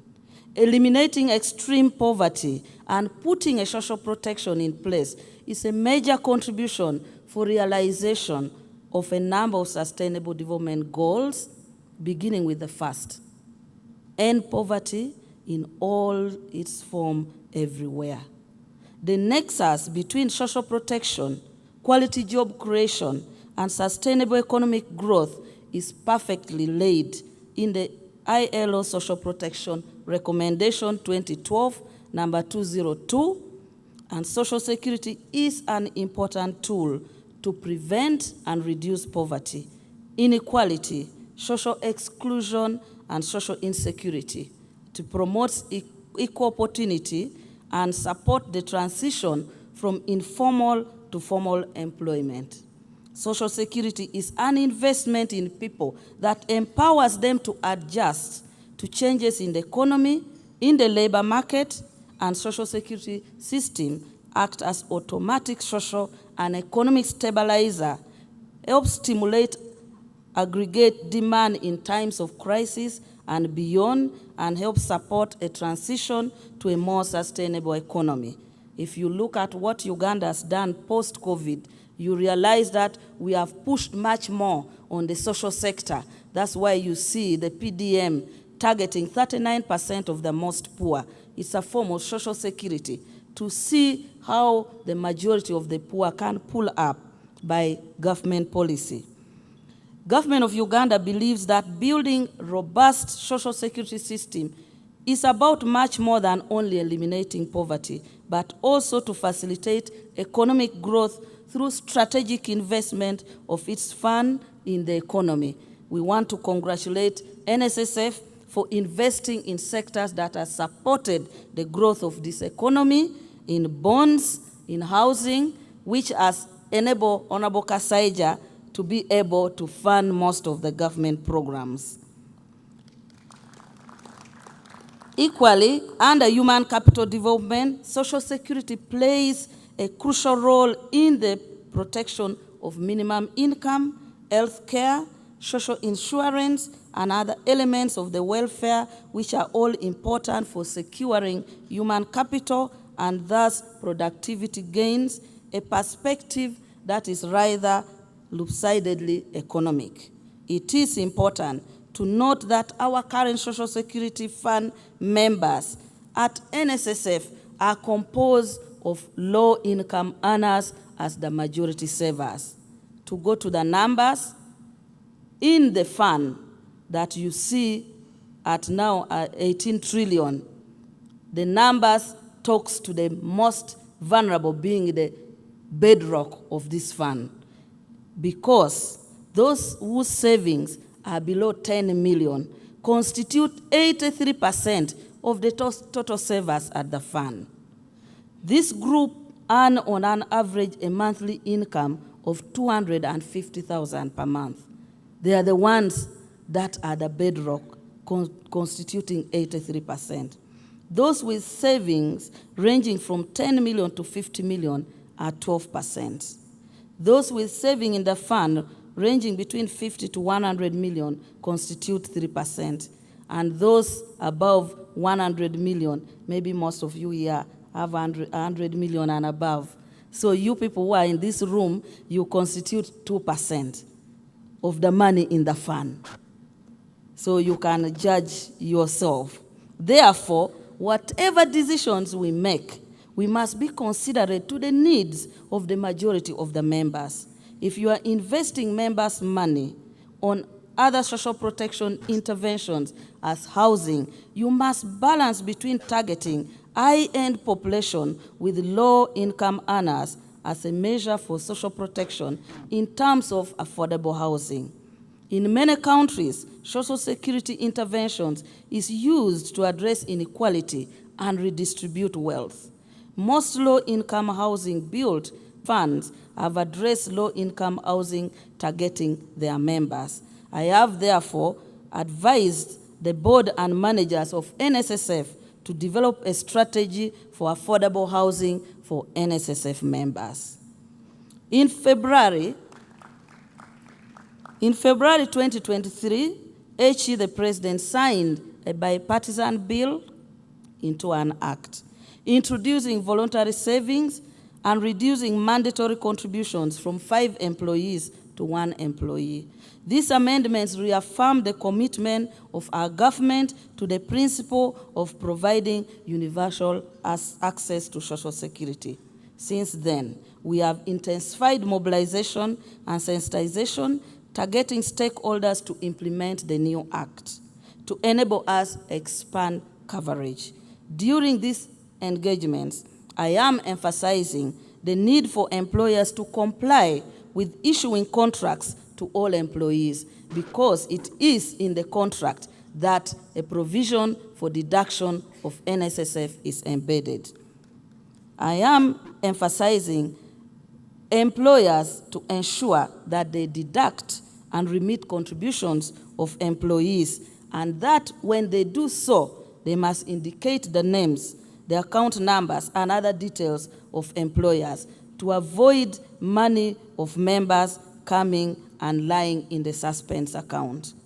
I am emphasizing NSSF to ensure that they leverage other government MDAs, they leverage our labor officers to ensure there is outreaches in the informal sector as they introduce the voluntary saving. I will soon conclude the statutory instrument on voluntary saving, which allows all categories of people to save, those in the jua kali, the private sector, corporate entities, and recently, when we had engagement with the illegal migrants in the UK, they showed willingness and the need for them to save.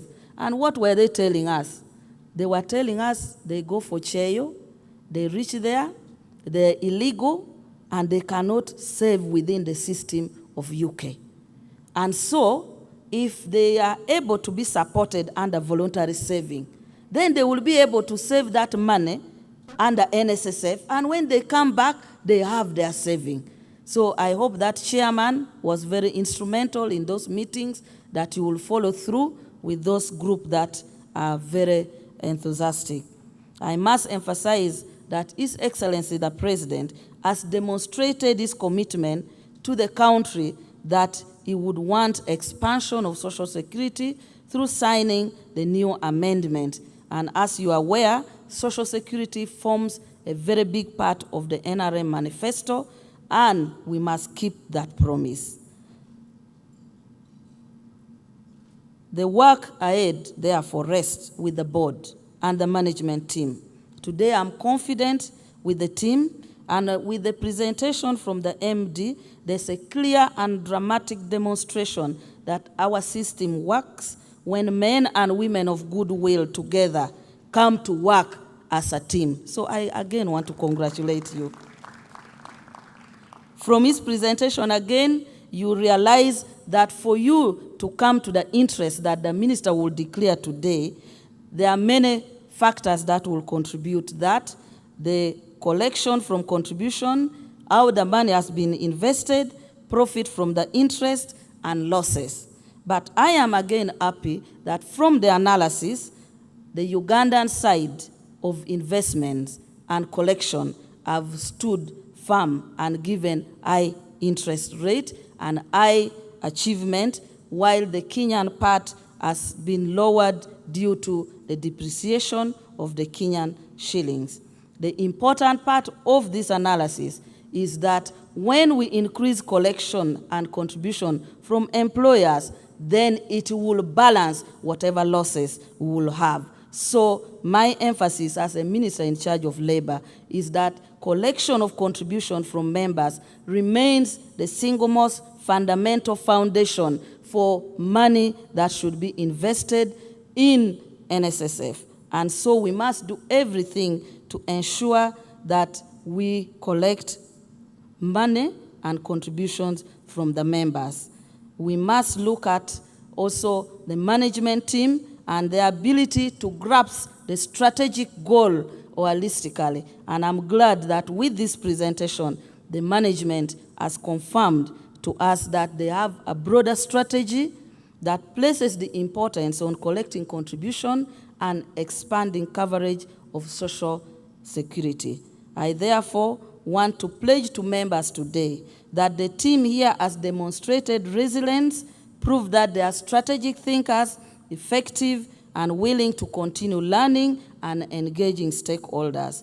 Together, we shall use the new law to expand and improve social security system to adhere to the principle of universal coverage and to significantly increase the participation rate of the people in the informal sector, in the corporate sector, private sector, migrants, to ensure that we scale up social security.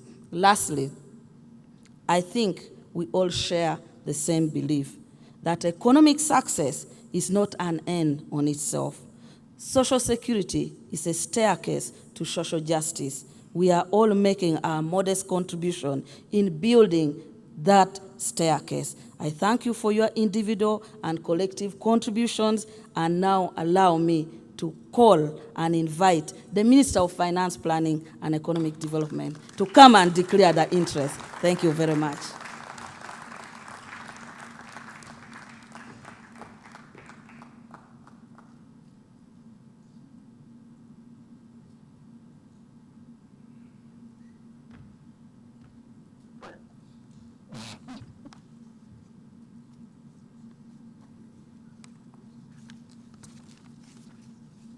the Minister of Gender,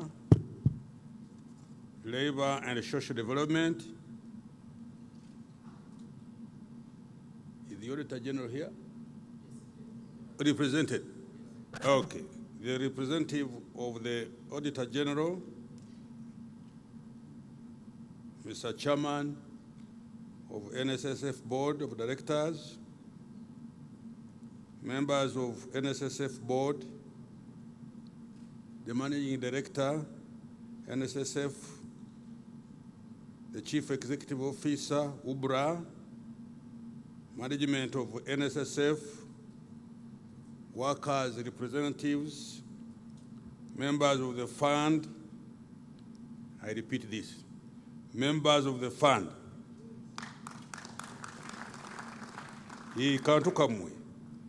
The media fraternity and all invited guests, ladies and gentlemen.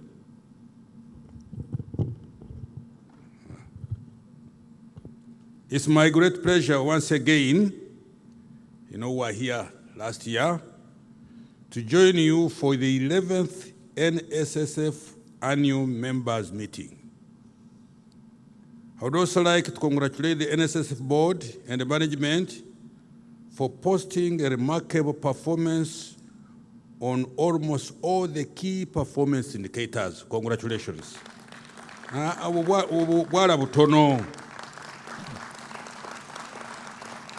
Yes, when someone does something good, we cheer him or we cheer her. Cheer again.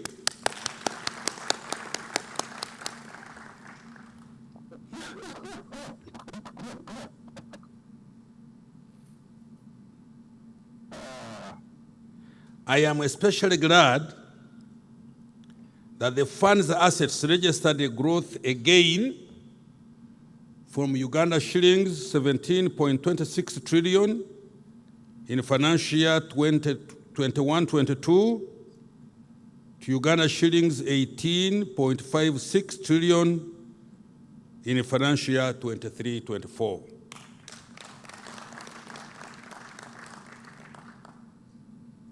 Many naysayers, as a new word,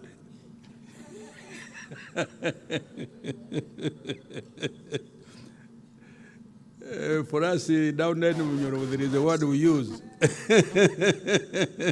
Those who don't appreciate when things have been done well. But I will use the word which somebody wrote here for me. Many naysayers did not imagine the possibility of growing this fund to Uganda shillings 20 trillion. That you would achieve that strategic objective a year ahead of schedule that we achieve that strategic objective a year ahead of schedule is definitely laudable. The second KPI I am interested in is the money you generated during the year, because that shows the productivity of the investments that I approved during the year. I am therefore glad that the total realized income earned increased by 15% from 1.9 trillion in the financial year 2022 to shillings 2.2 trillion in the financial year 22-23.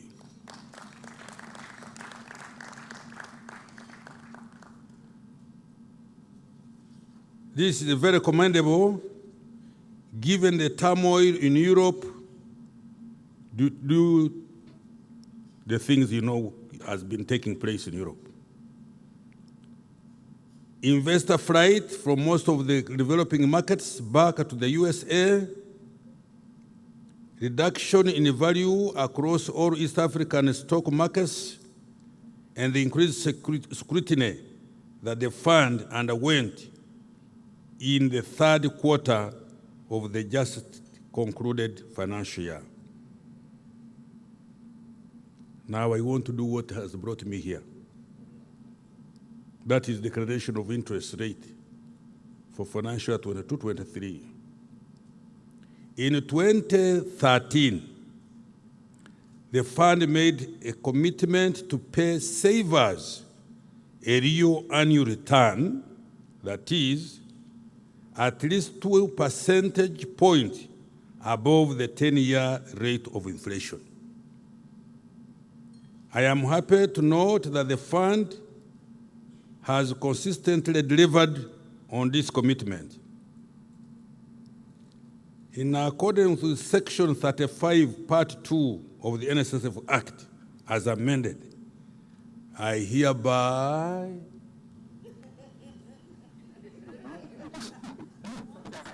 hey, I want to first see.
Okay, in accordance with the Section 35, Part 2 of the NSSF Act, as amended, I hereby declare the interest rate of 10%.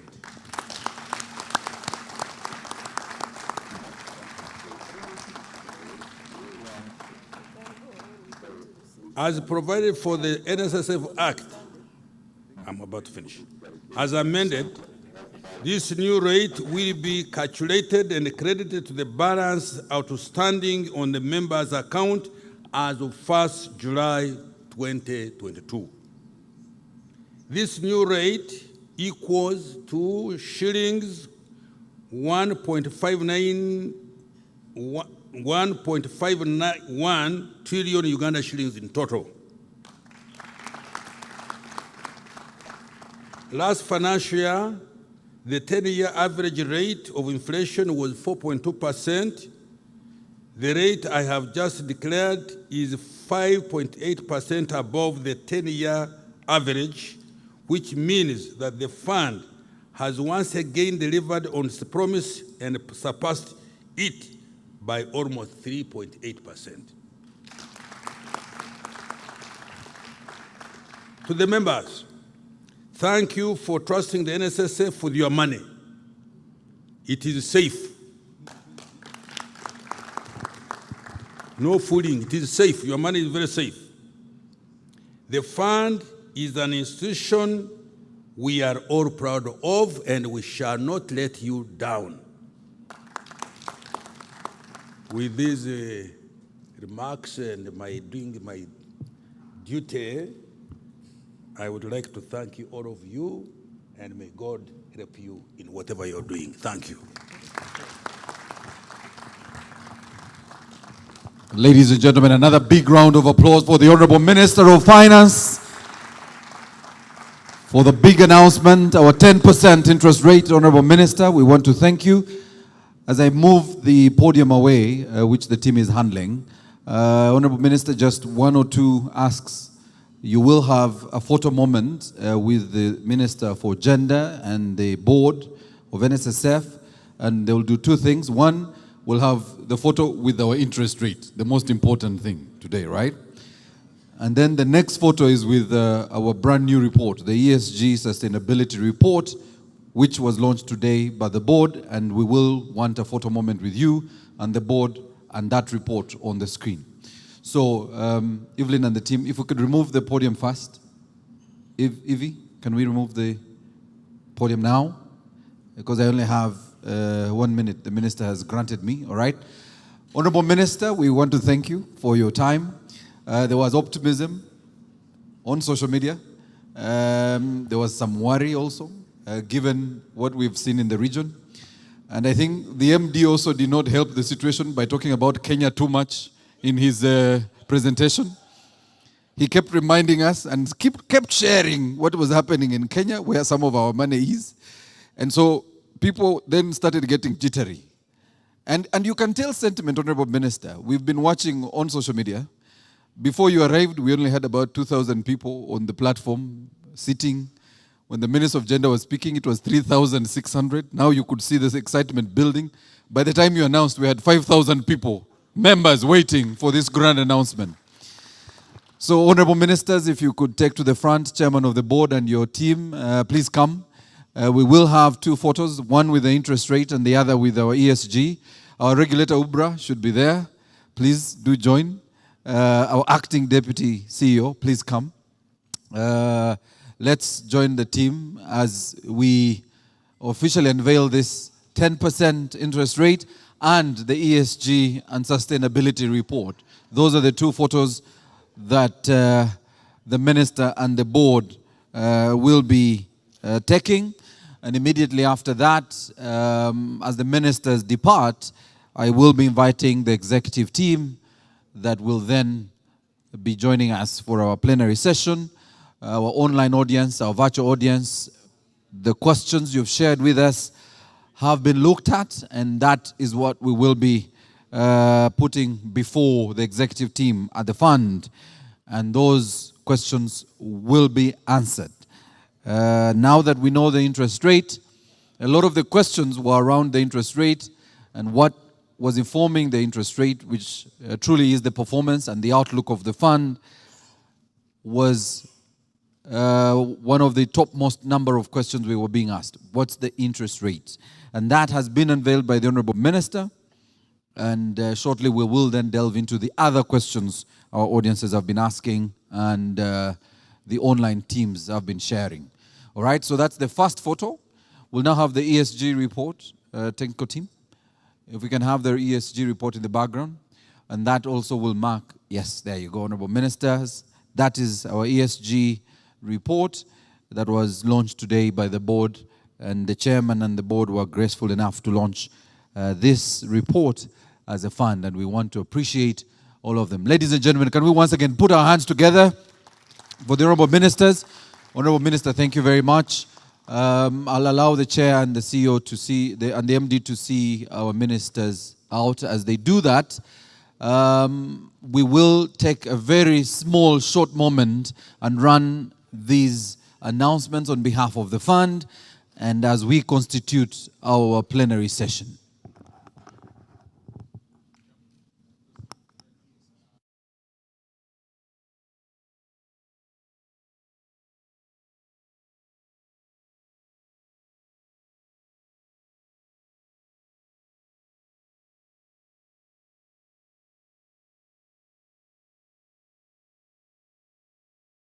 Hold of that new opportunity in order to live a better life.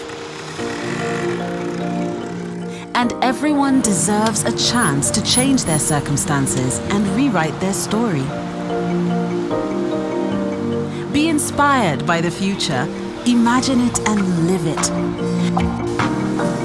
To shape the future and be able to withstand life's surprises. To ensure that tomorrow will be a better day. Now you can. Now you can. Now you can. Now you can. Now you can. Secure their future. The NSSF Amendment Act now requires all formally registered employers to make monthly NSSF contributions for their staff regardless of the number of staff they employ. NSSF, a better life. It's a new day at the Fend. A new chapter is unfolding.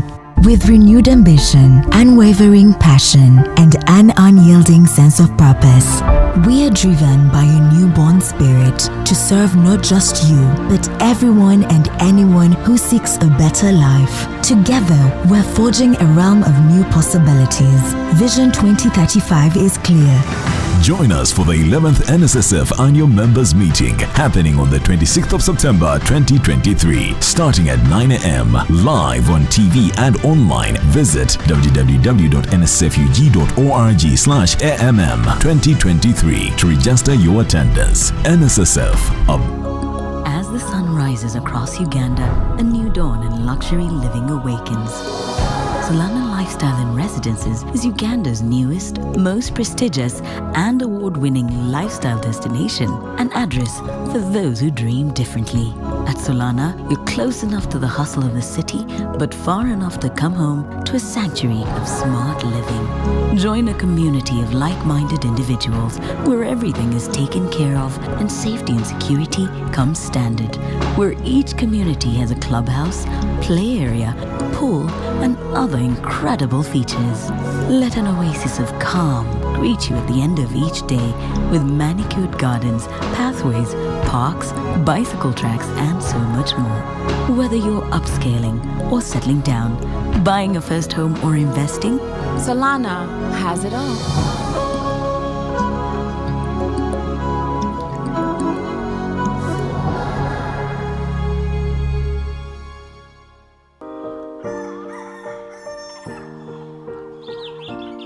Everyone wakes up to a day of hard work. To get hold of that new opportunity in order to live a better life. And everyone deserves a chance to change their circumstances and rewrite their story. Be inspired by the future, imagine it and live it. To shape the future and be able to withstand life's surprises. To ensure that tomorrow will be a better day. Now you can. Now you can. Now you can. Now you can. Now you can. Secure their future. The NSSF Amendment Act now requires all formally registered employers to make monthly NSSF contributions for their staff regardless of the number of staff they employ. NSSF, a better life. It's a new day at the Fend. A new chapter is unfolding. With renewed ambition, unwavering passion, and an unyielding sense of purpose, we are driven by a newborn spirit to serve not just you, but everyone and anyone who seeks a better life. Together, we're forging a realm of new possibilities. Vision 2035 is clear. Join us for the 11th NSSF Annual Members Meeting happening on the 26th of September 2023, starting at 9 a.m. live on TV and online. Visit www.nsfug.org/AMM 2023 to register your attendance. NSSF. All right. Once again, we want to welcome you back from that very short break. We are now quickly transitioning to our plenary session, and I want to invite our panelists today who will be speaking to the questions that have been posed to them by our members, and this has already been tabulated and shared with us. Again, we will be working within the time that we have been provided. Allow me invite our panelists who are here and are with us this morning. I want to invite the Corporation Secretary, Ms. Agnes Isharaza, to take her seat. Please do take your seat, Mrs. Isharaza. Also, our Chief Financial Officer, Stevens Mwanje. Please do take your seat. Our Chief Commercial Officer, Geoffrey Sajabi. Our Head of Marketing and Corporate Affairs, Barbara Rimi. And also joining them shortly will be the MD and the Deputy Managing Director. That is as soon as they have concluded the ceremony they're handling at the moment. But I want to welcome you back. And again, as I said, these particular conversation that we are having is shared already with the members, and the members have asked these questions. These are not questions from the fund, but questions from our members. Managing Director Patrick Ayota, please do take your seat. And very shortly we'll be joined by Gerald Paul Casato, who is the Acting Deputy Managing Director. All right, MD, I think first of all we want to appreciate you and your team that are here with us this morning and early part of the afternoon. And we are taking questions from our members. We have quite a bunch of questions. We received close to 400 questions. That is our, oh, apologies, sorry. We received over 400 questions from our members, and we are looking at these questions. And I want to start with the Managing Director, Mr. Patrick Ayota. We are looking at the question from Kakule Edwin, MD. Your very first question from Kakule says, what best options can I use my savings for when I retire? Does NSSF support members on such financial advisory?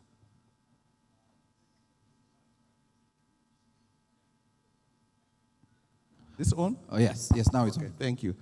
Thank you, Henry, for that question. In fact, it's a question that all of us need to ask before you come for your money. A lot of it is going to depend on what your financial desires are, what your obligations are. If you have 100 million shillings with a fund, and you've been earning $1 million shillings, and you've lived on $1 million shillings, it may be worthwhile asking the question, what can I invest my 100 million shillings to continue earning $1 million shillings? Because then you know you will sustain your lifestyle. Now, we do have the financial literacy. We are open. You can speak with us. By the way, we are selfless enough to tell you, you can put it in this place, you can put it in this place, depending on what your financial objectives are. So we do have that. All right. Still with you, MD. Louis Mulanga says, how far has the fund gone with changing the NSSF law on midterm from contributing for 10 years to saving for 10 years? There's actually a draft proposal. I believe it is still with the ministry that would be tabled in Parliament for that discussion. So it's still going through the legislative processes for that purpose. All right. I'll come to the CS, Agnes. Agnes, Stephen Luquia says, what's the fund doing in order to recover money held up, for example, in UTL, in the UTL court case? Or when will the members get this money? Thanks. Can you hear me? Yeah, so thanks for the question, Stephen. I'll give a bit of background to the case. In October 2022, the ruling came out, which in essence meant that the fund indeed can avail the savings to its members. However, there was a prior injunction that had been obtained by our members in the industrial court.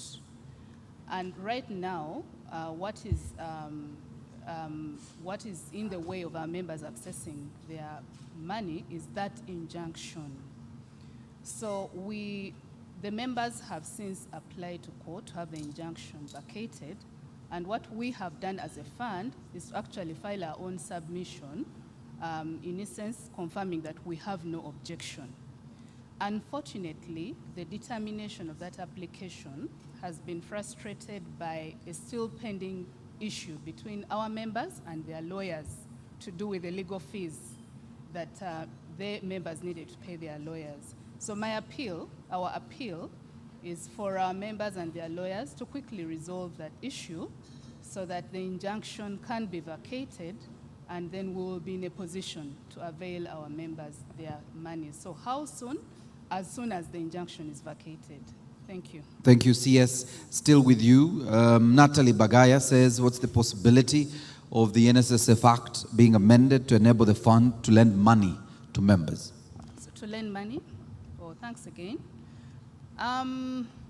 Honestly, not in the short, medium term, because the fund is not a financial institution. And as you heard the UBRA CEO emphasize the aspect of long-term saving for retirement. So that remains the objective. However, the fund is enabled by the recent amendments, able now to come up with innovative products which can enable our members access the services that they would otherwise need the money for. So you had our minister challenge us about affordable housing, for example. There are issues around insurance and medical, discussions that had actually long started before the amendments. So we know our members' needs, and there is every effort to innovate products that will address those needs. And for example, recently when the UBRA regulations allowed access to members' savings, using their savings as collateral for mortgages, again, that's another area. We hope that if our law is amended, then our members can access mortgages. So we will not be able to lend directly, but we will come up with innovative products to meet our members' needs using their savings. Yeah. All right, Natalie, you will have to wait a little longer. As you heard, the fund is not a financial institution. I'll quickly turn to our Chief Finance Officer, Stevens. Stevens, the very first question for you comes from Peter Okello, who says, how do you calculate, depending on which school you went to, how do you calculate the interest paid to members? This is a big question. How did we get to 10%?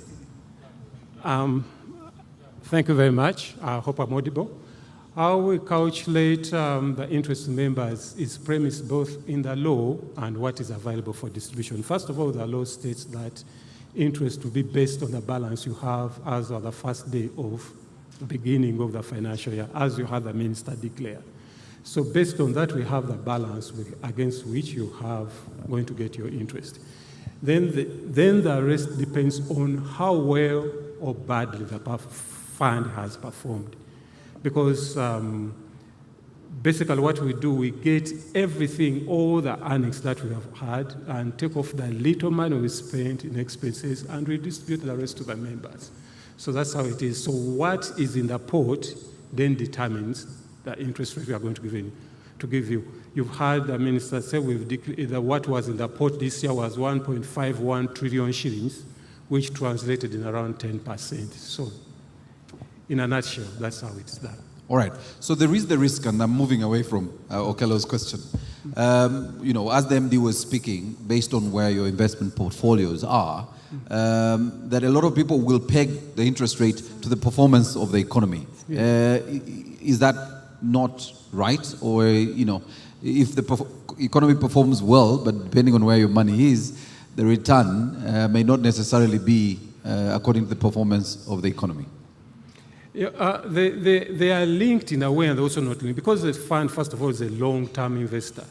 So we have some investments which are locked in, which is a sizable proportion, so we are quite sure of how much we are going to earn from at least 70% of our investments over the next couple of years. But of course, we also live in current times. The other aspects that will affect, there are those investments that we are making in the short term, but also have costs that might be escalating. So those are taken into comparison. All right. Alan Ogwaro, still for you, Stevens, asks, will NSSF, and this is an interesting question, will NSSF float shares so that members can become shareholders within the fund? That's a really good one. Yeah.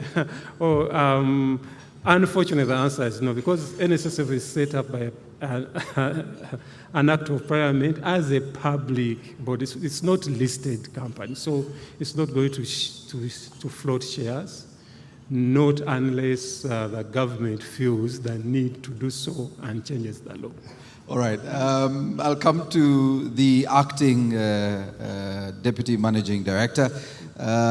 Katie asks, Katie asks, how is the fund addressing low return on investment for members to realize high interest on the contributions? Are you buying the right asset mix?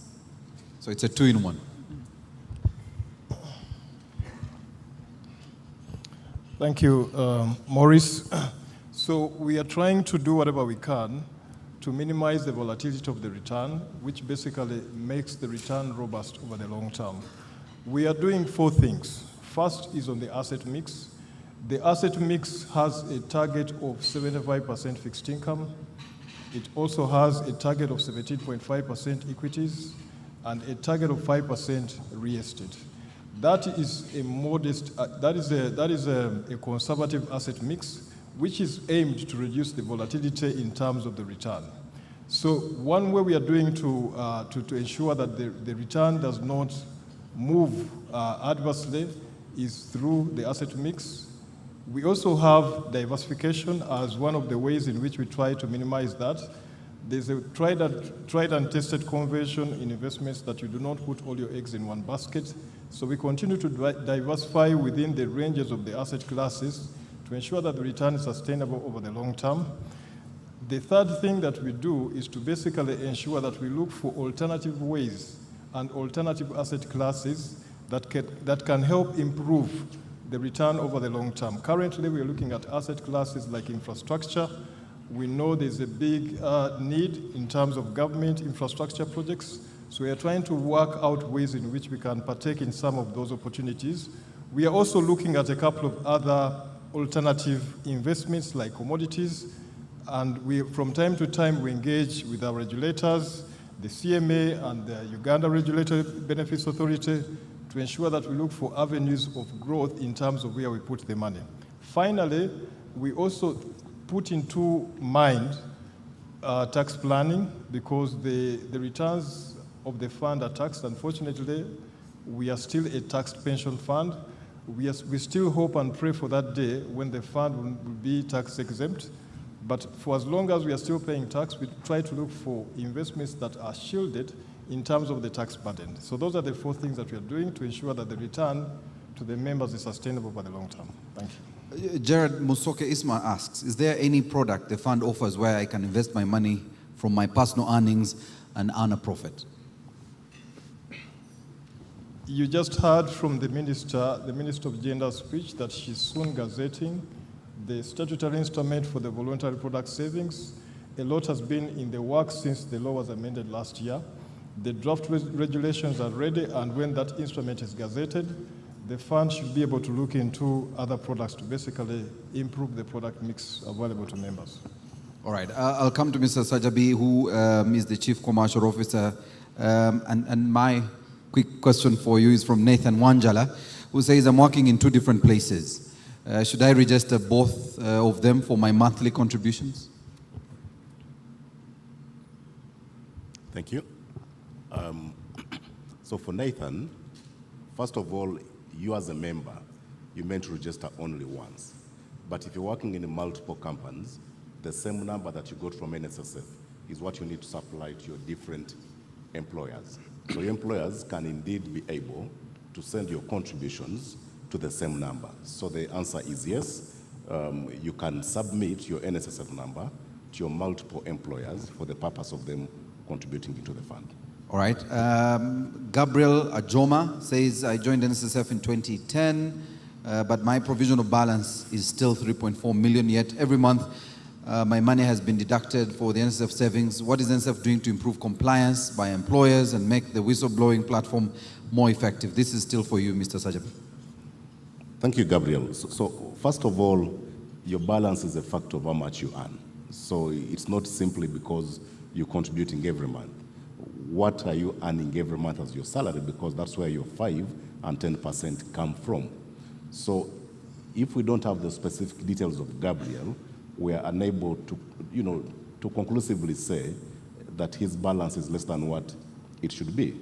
But if it's a true case of an employer that is making deductions but is not contributing, we've got a platform that you can access on the website of the fund and whistleblow. Give us that information, attach any evidence like his payslip, and if we discover that deductions are being made and the employer is not submitting his money, we'll come in and ensure that that money is paid.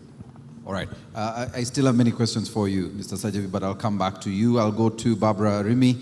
Barbara, the particular question is from Yusuf Kambaza, who says, can NSSF sign an MOU with institutions of higher learning to allow the children of its members access to education, and if tuition is deducted from their savings?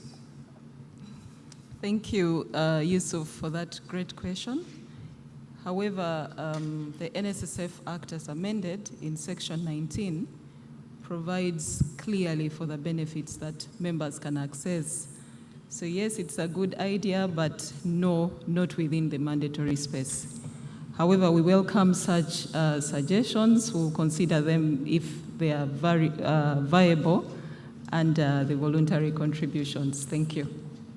Still with you, Barbara. The Samuel Itetio says the current benefits for members look at only old age. What benefits is NSSF planning to introduce for early access? Not just midterm, but early access. Okay. Samuel's question seems to focus mostly on the age-related benefits, of course, but I know there is one benefit that was introduced last year in January, that is midterm access. However, the minister and my colleagues have already stated that regulations are being developed which are going to be targeted at voluntary contributions. Because for every benefit that is introduced, the big question that we have to answer is how is it funded?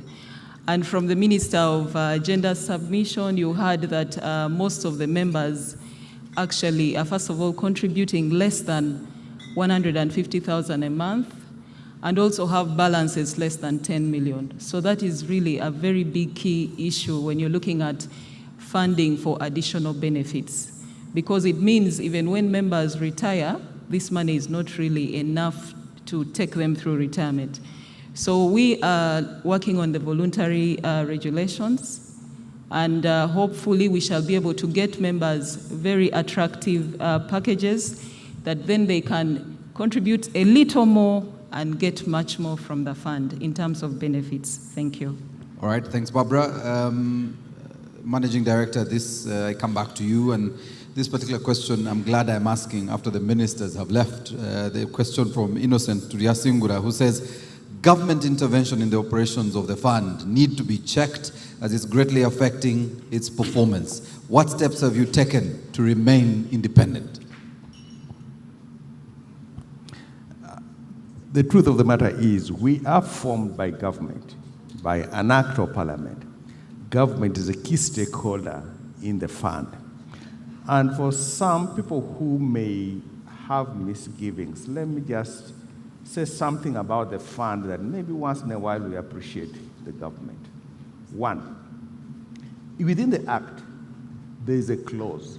NSSF is the only fund today you have in this country where you cannot lose your money as a member by law. You have 100 million shillings at the beginning of the year. The worst that can happen to that money, it will go up to 102 million. It can never go down below 100 as a guarantee within the law. Number two, and that was said by government, it's only the government that has actually mandated your employer to put in 10% when you put in 5%. By law. And these things are good for us as citizens. Yeah, once in a while there are hiccups, but on an overall basis, you need that partnerships, because as a member, if we ever mess up as management, there is a fallback position that the government will step in. You don't want to say you just be independent, do whatever you want to do. There is a balance that we have to do and appreciate what each of the parties is doing. All right, still with UMD, the question from Henry Mutabazi, who says, do members have a say in making decisions on which projects their contributions should be invested in? Do members have a say? You give us feedback through our members' meeting, you give us feedback through what you send to us, you give us feedback as you do that, and we consider it. The law, really, the way the law was structured, it's 100% under parts, 100% controlled by government. Fortunately for us, we've been able to get very smart people within the fund. When Gerard talks about the asset mix, that's a very scientific approach towards how your funds are invested. In fact, there was an experiment done. Somebody said he could do better than us, that he could do better than the fund, so he took his money out. In fact, in the midterm, the guy said, no, I can do better than you, I'm going. So I think they took out 400 million shillings to go invest on their own.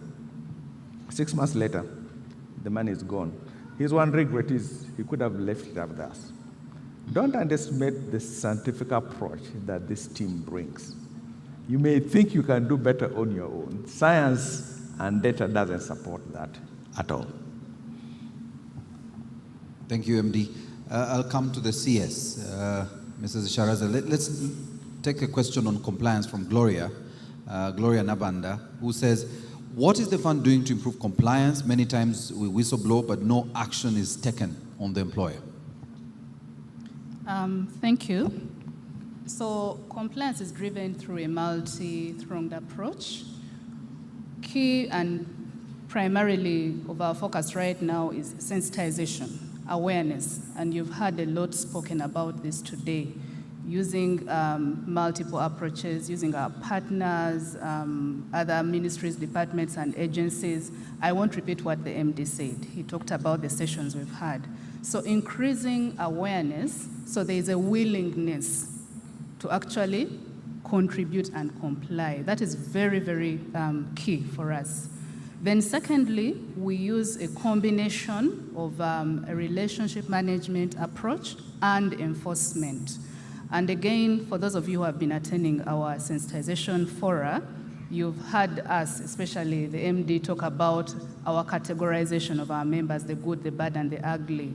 So the good will be relationship managed to maintain their compliance. The bad will be engaged, so those will be, having a few hitches here and there, so we'll get into the deeds of settlement to get them to get back in line. And then the bad, the really difficult employers, will be handled through the litigation approach. So the law mandates us to institute civil and criminal action against our employers who are breaching the provisions of the law and their principal officers. So it's a multi-pronged approach. About the whistleblowing, my colleague Geoffrey spoke to it earlier. So we do have the platform. I believe it shows it, a member is able to track the status of their complaint. And if there are concerns, we have other channels through which we can be reached, the branch network and the like. So that is how we handle compliance. Thank you very much. Agnes, let me turn to Stevens. Stevens, you have a question from Herbert Nduga. Herbert says, what investment and cost management structures has the NSSF put up to increase the annual interest rate for members? Thank you very much, Herbert. At NSSF, we're a very cost-conscious organization. You have to prove value for money for each and every transaction you have to do. It doesn't matter whether you budgeted for it. You can't say we budgeted, say that Chief Commercial Officer said, I budgeted to buy a car for branch X.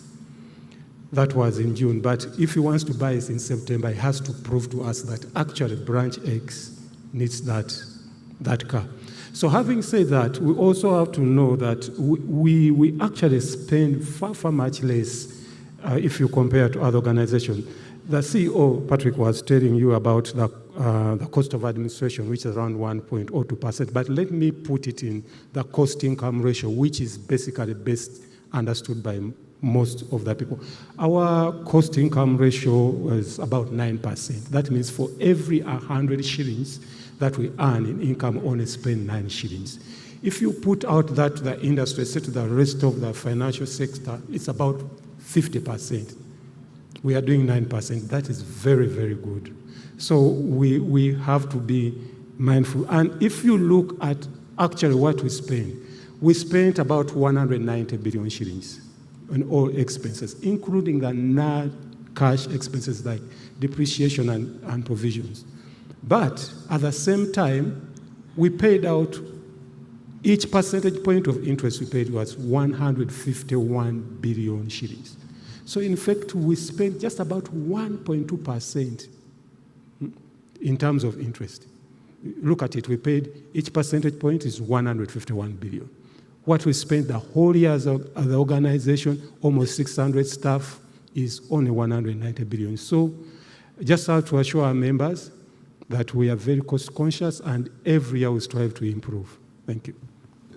Do the numbers, just away from the question, do the numbers speak to if, for example, you increased your cost, you could be getting a better return also? Does it add up. If you say went to 10, I'm fishing here, Stephen. Sir. Allow me fish. Yeah, is it possible? Sorry, first of all, they should stop fishing. But yes, the numbers make quite a lot of sense. If you really want to come and go down to examine it, I won't go into the details. But all right, I was just trying to get some information. I'll come to Sajabi. The question from Mungu Achel Ronald. This is a bit personal. It says, what chronic diseases are considered by NSSF for benefit claims? Thank you, Mungu. So specifically speaking, we don't have a catalogue of certain illnesses that we consider for someone to claim invalidity benefit. That mandate is left to the doctor. So if a member came and they're complaining of a particular illness, we send them to the fund doctor. The fund doctor undertakes an examination and is able to advise the fund based on the condition of the member if they qualify to be paid an invalidity benefit. So we do not say that you've got to have condition X, Y. The doctor is in a better place to advise us based on your condition and based on the fact that the condition you suffer renders you unable to continue working. So there isn't a list that you should really follow. So anybody under this category should just walk into the fund and be able to engage the fund on this. That's really good information for our members. I'll come to the head of marketing, Barbara. Magala Frederick says, I want to know how the NSSF smart card, now we're going digital, issued through Centenary Bank works. Okay, thank you, Fred, for your good question. The NSSF smart card is a Visa card that we have issued in partnership with Centenary Bank and Visa. And it delivers on 3 functionalities. The first is NSSF functionality. We are able to identify the member. If you have that card, we know very well this is Frederick. That is the first thing. The second thing, you are able to actually contribute using your card to your voluntary account. And even at the point of being paid, we can pay you your benefits on that card, even if it's a mandatory claim that you're making or from a voluntary account. So that is NSSF functionality. The second thing is bank functionality, and that means that with this card, and based on the fact that this card is anchored by Centenary Bank, you have access to all the platforms of Centenary Bank. That includes Center Mobile, it includes online banking, it includes all their ATMs, point of sale terminals, and in addition, all the Visa network functionalities, that is ATMs and POS globally. So that is the bank functionality that comes with this card. And then the third aspect, of course, is the loyalty discount that you get. We have a group of merchants, and it's still growing. Right now, we have 18 merchants in the category of construction, technology, and even in entertainment places like hotels, where you can present that card and get a pre-negotiated discount off the price that you have to pay. So in a nutshell, that is what the card is about. Please get yourself one if you don't have one as yet. Thank you. Thank you, Barbara. I'll come to Gerald. Gerald, we have a couple of questions for you. I'll begin with Rooney Juma, who says, how much interest is earned monthly on the investments which are currently undertaken by NSSF? Thank you, Mr. Juma. We currently make 184 billion on average per month. All right. And we are all, as members, looking to hit the 200 billion mark. Okay. Senga asks, do you have plans to invest in low-cost houses that are affordable? To you, Gerald, again. Do you have plans to invest in low-cost houses that are affordable for members? I have heard something about Temangalo, but the information is not clear. When will this be completed? Thank you again for the questions. Yes, we do have plans to invest in low-cost housing, but low-cost housing, we believe, is a journey. That is because currently the private sector of developers meet the full costs that come with putting up a house. The VAT on residential construction is 18%. That is a cost which cannot be recovered. You have infrastructure which has to be put in an estate, which constitutes about 20 to 30% of the project. You have land which we buy at market prices. So essentially, you can actually reduce the cost of a house if there are certain policy interventions that have been put in place. You can reduce the cost of a house by 50%. But basically, where we are at, we say that before we get into low-cost housing, let us start with affordable housing. Temangalo is one such project, which currently is at about 50%. That is a project that will have 3,500 homes. Phase 1, which is being built, has 550. We believe that by the end of 2024, that project should be completed. Basically, we believe that that Temangalo project should see a house as low as 90 million. Now, someone could argue that 90 million is still high, but I've also seen in the market where there are some low-cost housing solutions that actually defeat even the purpose of low cost, because you've seen houses of 30 square meters going for 40 million, but the reality is that the average household in Uganda has 5 people. 5 people cannot fit in a 30 square meter house, and I don't think it would be good value for the fund to venture in such. We believe that we can use our stakeholder management model to work with the relevant stakeholders to basically, at a policy level, work towards bringing the cost of construction down, which will eventually see members getting, or people buying homes getting a decent house at probably 70, 60 million shillings. So that is a journey which we've embarked on. We will continue to innovate, and we'll definitely get there. Thank you. Thank you. I'll come to the MD, Patrick. The questions, especially for you, are quite many, and I'll see if we can run through as many as we can in this session. Gabriel Opolot speaks to something you did address in your presentation when you're looking at the trust, public trust. He says, with a lot of negative press in the past months for the fund, what confidence do you give us, the members, that our funds are safe and there is a bright future for the fund and its members? Thank you for that question. I think the numbers don't lie. When we say you members trusted us with 1.7 trillion shillings this last year in the midst of tumult, it's not hot air, it's actually money. When the interest is declared at 10% today, it's not hot air, it's real. Today, if you check your balance, in fact, we think the interest that was declared by the end of this month, which is the next 3-4 days, check your balance, check your statement. You're going to see that money there, and that balance is real. So the proof of the pudding is the numbers that you have do not lie. That's the best evidence you're going to have. But also in terms of the future, I think we've laid down what the future looks like for us, where we think we want to go, the planning and the way we intend to get there. By the way, this fund, the idea is actually that we want to make this fund stronger tomorrow than today. Because for a member, you think about for a member who is going to be retiring in 5, 10, 15, 20 years, what you really want to have is a stronger fund tomorrow than today.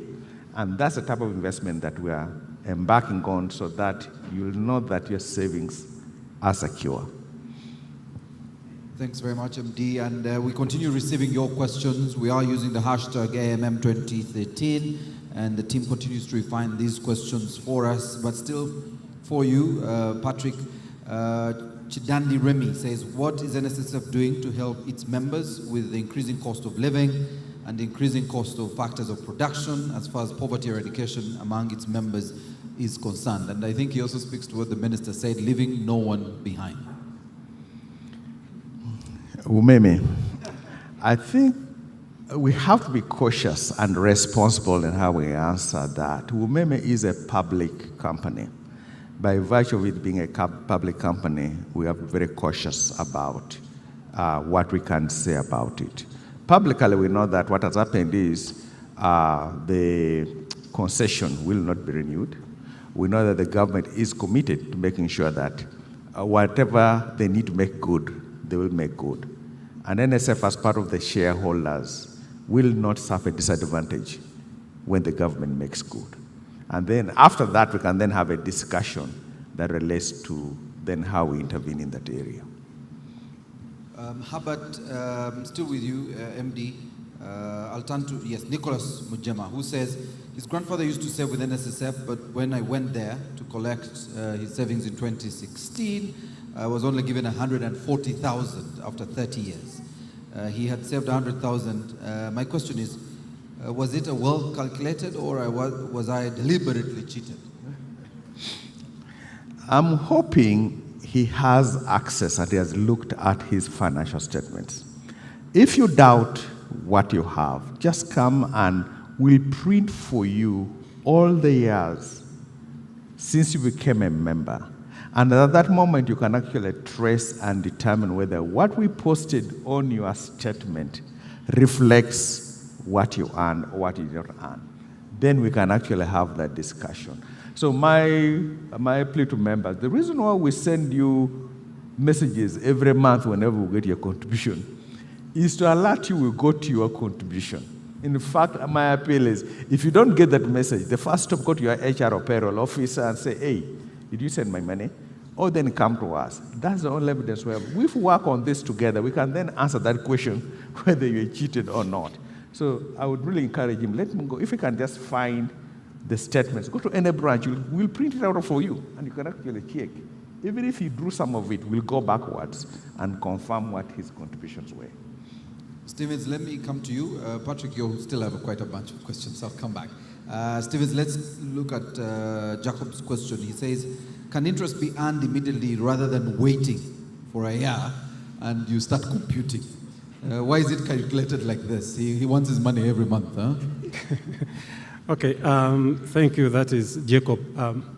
First of all, it's calculated like that because that's what the law says. Yeah, and the law can only be amended. But realistically speaking, I understand where it's coming from. But also have to remember that NSSF is a long-term investor. You've had the kind of figures that we are talking about that we collect. If you're collecting 150 billion shillings per month, it takes time for you to be able to productively deploy it. And that time can be 6 months plus. So if you come and say, okay, we paid interest now, as at 30th June, this money we would have received in June, can we realistically pay you interest against that money? No. Because of the numbers that we are dealing with and the size of the economy we are dealing with, we have to get realistic time for us to be able to deploy that money sufficiently. We have to have that time lead so that we can give you a realistic return. Thank you. All right. Sajabi, Peter Waiswa says, is there a penalty for missing a monthly contribution when you are a voluntary member of NSSF? Speaking to voluntary membership, will you penalize me if I fail to pay at the end of every month? The answer is in the word voluntary. So basically, if you choose to voluntarily sign up and contribute into the fund, you're doing so on the basis of an understanding that you recognize the need to save. Voluntary is designed with flexibility that enables you to choose how much to save, to choose when to save. So we completely understand that for the voluntary saver, it's different from the salary person. You may not have that income on a regular basis. So if you can do it monthly, great. If you can't do it, you're still able to do it according to your means. If I'm a farmer and I'm selling my maize once a year or twice a year, and that is when I've got income to save, the product enables me to save according to when I earn money. And we do not penalize a voluntary saver who does not pay on a regular basis. All right. I'll now turn to Barbara. Barbara, there is a question from Stella, who says, what happened to the funds collected from the NSSF run? We want accountability.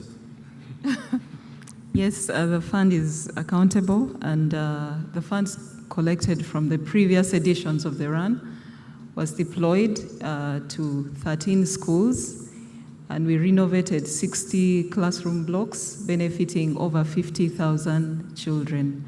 The funds collected from this year's run is also going to be deployed to renovate more schools and also strengthen digital literacy at the grassroots. We shall account for that at the end of the year. Thank you, Barbara. Patrick, again, back to you, because the bigger set of questions was coming to you. We have a question here from Habat Nduga, who says, what investment and cost management structures has the NSSF put in place to increase on the annual interest rate for members? I will echo what the Deputy Managing Director said, and he basically reiterated 4 areas in terms of the investment strategy, structure. One is you get your asset mix. That's driven by a science based on what our risk appetite is, what we think the market is going to be. Now that informs what or how much of in each area you deploy. Then you mentioned diversification. Diversification, the fact that within each asset class, you have different assets you put in. Let me give you a very good example. If you look at real estate, you can have office buildings, you can have residential houses. What happened in COVID? In COVID, most offices were closed. In fact, most businesses closed operations, but they were still in their homes. So you can find that to mitigate the fact that you may have a downturn, you would have to balance the residential with the office space to give you so the element of diversification. Then it talks about tax strategies you consider. Why do we invest in Tanzania? Because Tanzania taxable rates are 0. They are 0 rated for anything over 5 years.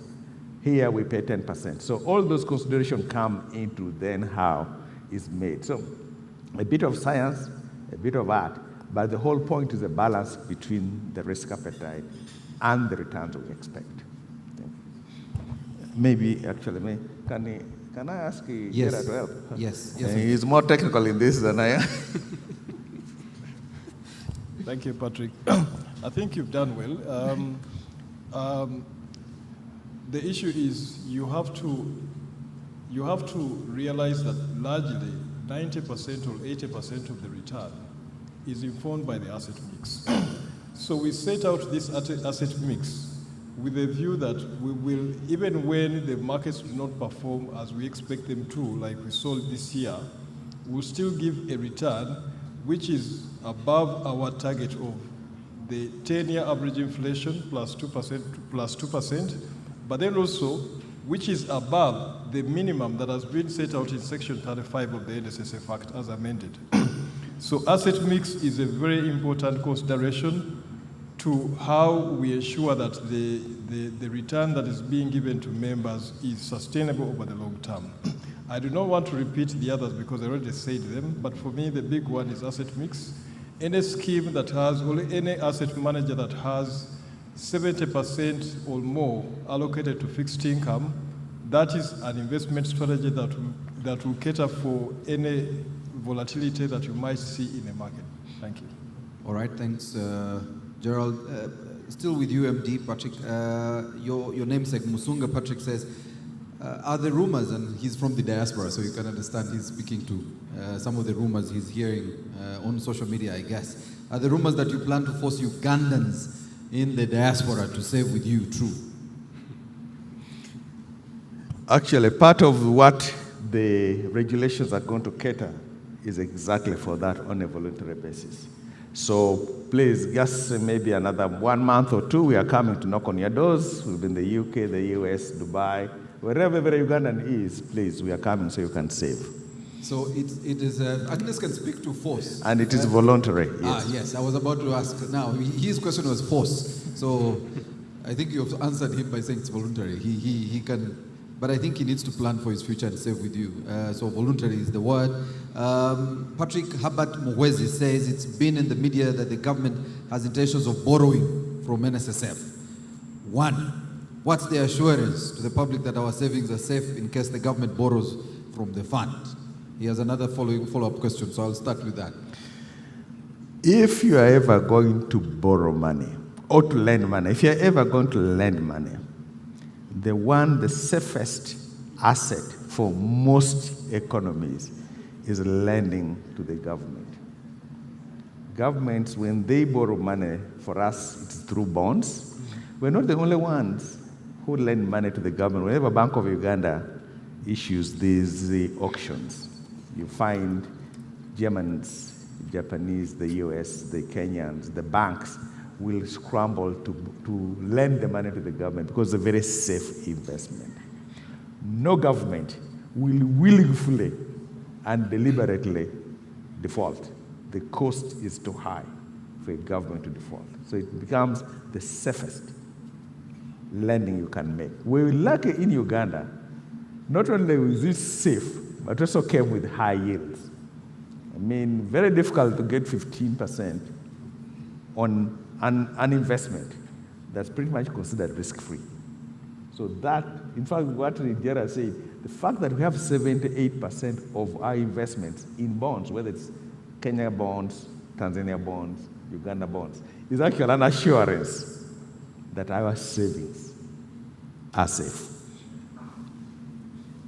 Thanks, MD. I think you've answered partly his second question where he was talking about a recovery plan for that money in case there was a default. I think you've answered that. There is never a default. No, there's not a default. All right. I will come to Agnes. Agnes, this is a question that came in from Lee Martin. The fund charges 10% on late payments by employers. Those penalties added on the NSSF account, on the individual's NSSF account. Do I get more interest because there's a penalty? You give me 10 and I get the 10% as a fine? So by law, penalties go to the fund. The member will get their principal and the interest. That's the provision of the law. Thank you. All right. Still for you, Agnes, the penalties charged, how are they accounted for? Does it have a different account, or is this put similar into the individual's names? But that's all your operating costs. I think you answered that. I'll turn to Sajabi from Dr. Alan Zmbene, who says, is it allowed to do personal deposits on my NSSF account as a savings mechanism instead of just waiting and relying on what the employer puts for me? If possible, how can I do it? Thank you so much. So yes, the essence of the amendment of the law was partly to make it possible for members like him to be able to contribute over and above the 5%. So the regulations that the MD talked of that should be coming out in a month or even less will enable members of the fund that are already contributing under the mandatory scheme to choose to save over and above 5%. So it is absolutely true, and we encourage members of the fund because, I mean, look at the numbers. Your employer does for you 10%. You are doing 5%. This money is not going to the employer. It's actually your money. So at worst, perhaps we should be seeking to even match what the employer is doing. So if a member has got the financial ability to save more than 5%, they should. And that is provided for in the law. All right. I will take from Wycliffe to Mwesje. MD, this is your question. He says, I worked in Rwanda and served with the RSSB for 4 years. Can I get my benefits from RSSB and transfer to NSSF Uganda and get it from here? We are still, there is actually discussion at the East Africa community level whether we can get certain framework that allows portability of benefits from one scheme to another. That hasn't been concluded as yet. So once that is concluded, then at East African level and agreed to, it actually meets the whole idea behind the free movement of capital. So hopefully that can be done quickly. All right. Patrick, for you from Yvonne Mpanga, the law says monthly. How does NSSF handle entrepreneurs that deal with seasonal employees? And these pay 3 to 4 months of the year. Do they get penalized for the gaps? Most of the entrepreneurs are going to be under voluntary. So with the voluntary, as Geoffrey explained, there's flexibility on when you make those contributions. All right. We really have come towards the end, but MD, if you could allow me, I did see some questions here for the other members of EXCO. I don't know if we can find a microphone. Victor, we're able to find a microphone for some of our colleagues in, I see we have people on culture. There was a question for procurement. There was a question for the Chief Technical and Enterprise Solutions Officer. Yes, Evie, you want to? Let's see, where do I start? Piki Ponke. I'll go to Head of People and Culture. Where is our Head of People and Culture? Please, yes, the mic, Evie. That's the gentleman there at the end. Your very first question from Jennifer Attar. What happened to the NSSF internship program? You haven't made any intake this year, or in years actually. Thank you. Internship is something we believe in very strongly. The last time we did it was just before COVID visited the world. And when COVID came, we thought we'd go a bit slow on it because we want to manage the numbers in the organization. We should have taken this year, but we all know that NSSF was going through a period of turbulence, for lack of a better word. And that's not the kind of environment you want to bring your young people to come and learn. In any case, the people who are supposed to chaperone them, to learn from them, were all grossly involved in managing the various investigations. So we chose not to take it in turns this year. But I can tell you that come next year, we certainly will be back. There will be a lot of letters on your desk. Still with you, sir. Let's look at Francis Basaji, who says, do employees of the fund also contribute to the pool? Employees of the You may fund, be collecting from us, but you're not contributing. No, employees of the fund are as much employees like any other employee in institutions like ourselves. We also retire at some point in time, and we also plan for our future. So we contribute because, like we had most of today, it's in our best interest, it's in the best interest of our families, it's for the good of our country. So we are as contributors as everyone else. All right. Evie, if I could get that mic, we move to our Head of Procurement. Head of Procurement is here, Evie? Okay, great. Let's look at the question from Niwagaba Gad, who says, how is NSSF helping small companies to supply products and services? It seems your bids are won by only the big companies. Thank you for that question. Our small and big companies are differentiated in terms of the numbers they employ and the companies' annual turnover, average annual turnovers. So for the small companies, NSSF has segmented the procurements in terms of thresholds. When we look at the different methods of procurement, where we have 5 million and below, where most of the small companies play around, we mainly shortlist and have them in that area. But also we are trying to venture and attract them through having them registered with the EGP, because we are now on the EGP and the small companies are not registered. So we are rolling out engagements with the small companies to make sure that even when we attract them under that segment, they are responsive. But also, depending on how you define the big and small, we are championing the reservation schemes in terms of thresholds as well. But for where the most big companies are playing around with is in the works procurements, where we are calling on joint ventures with the local companies. We're also calling on subcontracting. 30% of the works, the value of the contract, have to be subcontracted. And so those are the main areas where the NSSF is trying to support the small businesses. All right, thank you very much. I'll turn to, just to prepare the Head of Strategy and the Chief Technical and Enterprise Solutions Officer, but I'll begin with Head of Strategy. Yes, your neighbor.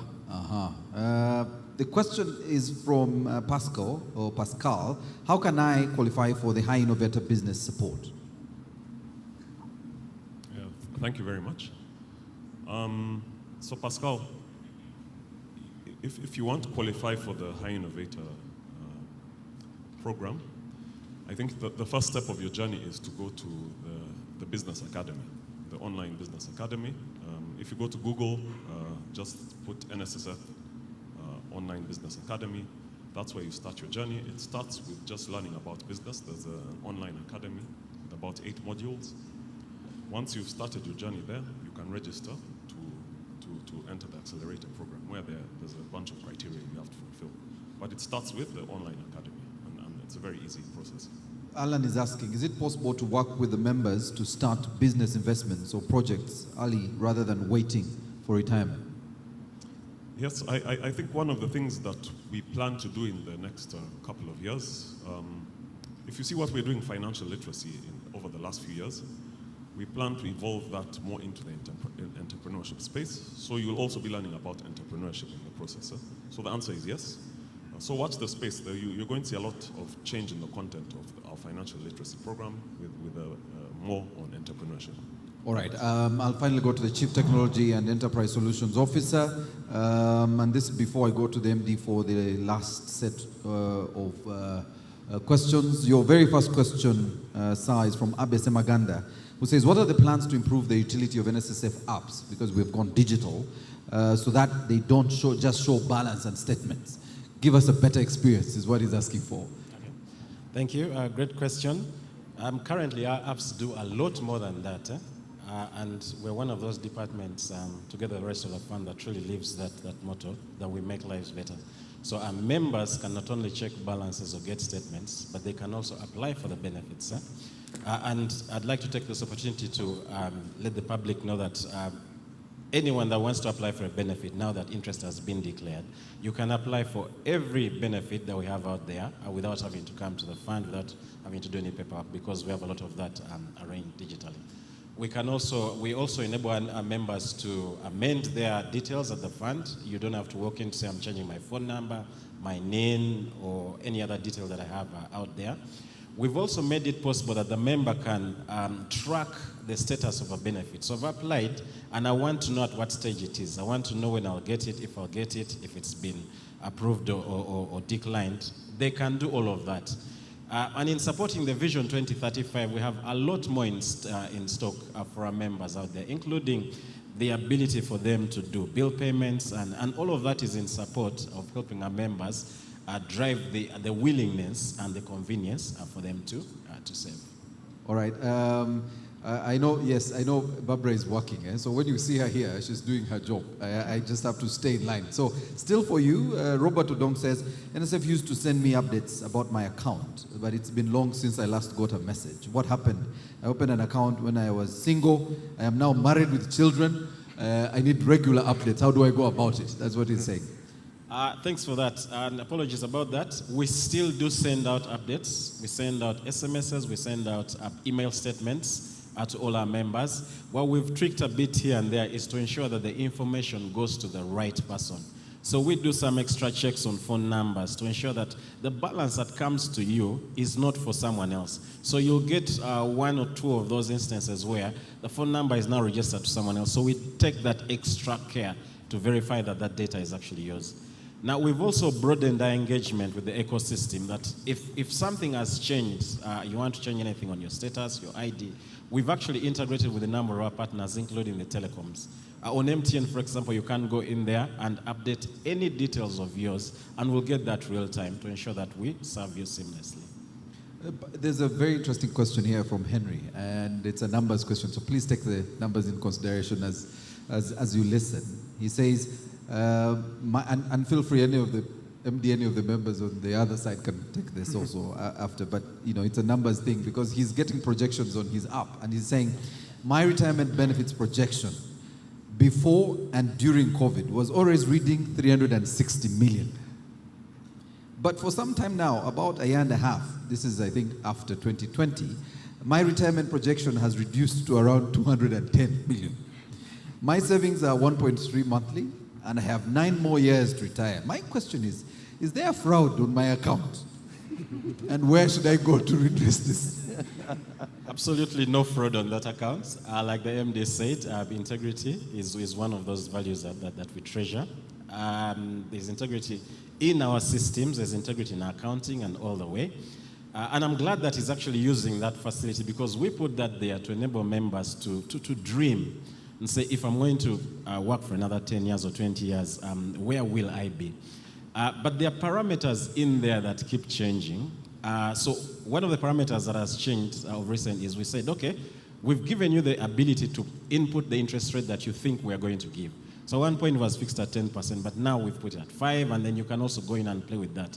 Play around with the number of years that you think you still have gainful employment. Play around with the salary growth rate that you project that you will have. So once you play around with those input variables, the output will vary. The output will change. So I encourage him to go and play with that. We've made it a lot more intuitive, a lot more engaging. Let him play around with those variables and see that it gets to the return or to a level that helps him drive either financial discipline or drive investments to get to a level that he wants to get to. All right, Henry Watira, you have some work to play with on the app, and I guess you will probably see a bigger projection. If you can hope the fund grows and you can put in a 13% somewhere along the way and a 15 somewhere before the 9 years of retirement. Patience still asks you, Patience Ainembabazi, I have 2 accounts with NSSF. Both are mine, but have different names. How can I get help to merge them? Thanks, Patience. Happy to be of help. Very simple process on our side. It can start by her reaching out to either through a call center or dropping us an email. All our contacts are on our website or in a number of other fora. That's a simple process. Once she gets to us through any of our channels, then we will call back and do some verification. And within about 5 minutes, that process will be done. So it's one of those that we cater for. Again, please walk in and engage with the fund. Peter Kwichiriza asks, why are you not introducing biometric devices? It's hard for someone to get money in case of an error in one's records. And I know it's because a lot of people have been trying to come for their midterm access, being asked for so many other records. So why not just go biometric? It is me. I am the owner of the money. We have actually gone biometric. And what we do is that we work with an ecosystem to make it easy for our members to claim their funds. One of the things we do is that we use KYC from a number of other providers, a number of other organizations. We pick your information either from the telecom or from NIRA or from Ministry of Public Service, etc., to arrive at who you are, and not necessarily on one piece of information that you might not have. We actually already use biometrics, and biometrics could be your fingerprints, it could be your face. And anyone who's applied for midterm or any of our benefits online, you'll notice that now we actually do facial verification. We just take your picture either from NIRA or what we have and what you currently have to do that. And we're making the process that easy for someone, that even if there's a piece of information that does not tally, we have other areas that we can pick on and say, I think you're the one, and we will serve you with the information that we have. All right, this is unrelated, but because if you say you're picking biometrics, clearly the fingerprint won't change from NIRA, but some of us, the facials have changed. So you never had gray hair, you now have gray hair. How can I quickly update my profile so that, when I walk in, you say, he's the guy, he's the one. This is truly the same guy who owns this account. How often can we do that? As often as you want. So first of all, we've put it on our self-service channels, our own channels. We've put it on the telecoms. You can do that very easily. But just to allay your fears, machine learning has evolved a lot. So even if you have beards, they're now gray, your hairline is receding, etc., the technology will be able to identify you and say, yes, you're the same person that you were even more than 30 years ago. So we've catered for all the scenarios to be able to drive that convenience when serving you as the member. Right. We have just a couple of more minutes and you have your very last question from Atkinson Wanadi, who says, every month when my contribution is sent to the fund, I receive a text message mentioning my savings balance, but there is a disparity between what I have saved and the balance NSSF communicates. The amount is less than my actual contribution. Why? Would be glad to serve that customer. Would be glad to welcome that customer to come in and we take a look at their statement. Because like the MD was saying, we believe in transparency.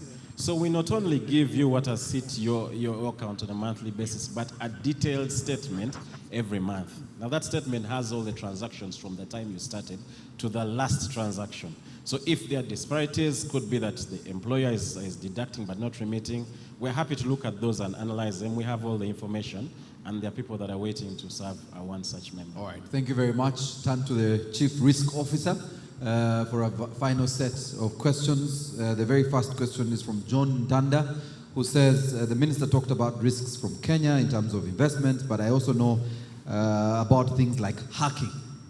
Do you have a risk strategy for both operations and even investments? Okay, thank you very much. My name is Edward Senyonjo, Chief Risk Officer. Obviously, we are cognizant that in our environment, there are various risks, including the one you have talked about, the cyber risks, and we continuously evaluate our environment and put in place measures to counter such risks, including when we are doing investment.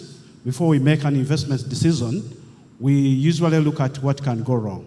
We make detailed analysis, which informs our optimal decisions that we make. There is a question here from Thomas, and everyone talks to cybersecurity, who says, how are the NSSF systems robust as far as information security is concerned? We hear a lot of digital fraud in the banks. Is NSSF safe? And can someone, rub off some zeros from my account or add a zero? I mean, the interest would be to add a zero on someone's account. This gentleman is interested, if it's possible. Yeah, first of all, when it comes to cyber risk, I can assure you there is no entity which is 100% safe. Even where you have advanced technology in the US, there is always that possibility that someone can hack into your system. Nonetheless, we evaluate that risk from time to time, and we assess our systems. Many times we even invite people from outside the organization to come and assess our systems, to do what we call vulnerability assessment and penetration testing. And if we are able to identify some weaknesses, it gives us an opportunity to proactively address those gaps. So we, to a reasonable extent, I can say our systems are robust, and up to now, we have not had a major incident. Thank you very much. MD, you have the last word. I am done. There were 400 questions plus. We really had only time for about 50 questions, and we've really done a good job in getting all the 50 in. MD, you have the last word. Any takeaways? Yes, I think Agnes just had the correction, then I will. Yes, thank you, MD. So context matters. When I responded to the question about lending, so some of us use the word bank and financial institution interchangeably, so I need the record to be clear. NSSF is not a bank. It is a financial institution. So that's the context, and I needed that to be clear. Thank you. Thank you. Thank you, Maurice, and thank you, members. Thank you, board, for today, and thank you for the questions that we have. This fund is our fund. I think sometimes as Ugandans we beat ourselves too much, but this is owned, managed, and run by Ugandans. And today it's the top 5 well-managed funds across the globe by Ugandans. So as we embark over the next few years together, savings is not a luxury. As you get a little money, put it away. If not in NSSF, put it away somewhere, because it does matter as we grow older and emergencies come to you. Our pledge basically is we are going to give it our best to preserve your money, to grow your investments, and actually to be that leading light as we help develop this country as the local investor. Hold us to account. Let's talk. If you have an issue, walk in, because it is in doing that that we can correct whatever is going wrong and help build this country together. Thank you. Thank you very much, MD and your team. A round of applause, ladies and gentlemen. I will now humbly request the MD and your EXCO and the other colleagues on the floor to join you. We'll have a photo moment up here, so we can stand MD with your team. I'll ask the technical team to put our interest rate. I continue showing off the interest rate. The team that has delivered the 10%. Please stand, members of EXCO, please join your team at the front. Let's have a photo moment with the 10%. To show the work that you have done. And I also want to remind all of you, our guests, in case you haven't received your lunch coupon, please do pick it on your way out from our ushers. The lunch will be served upstairs in Choga Hall. Please do get a coupon on your way there. The other questions for you, our virtual audience, The questions are going to be answered by the technical teams online.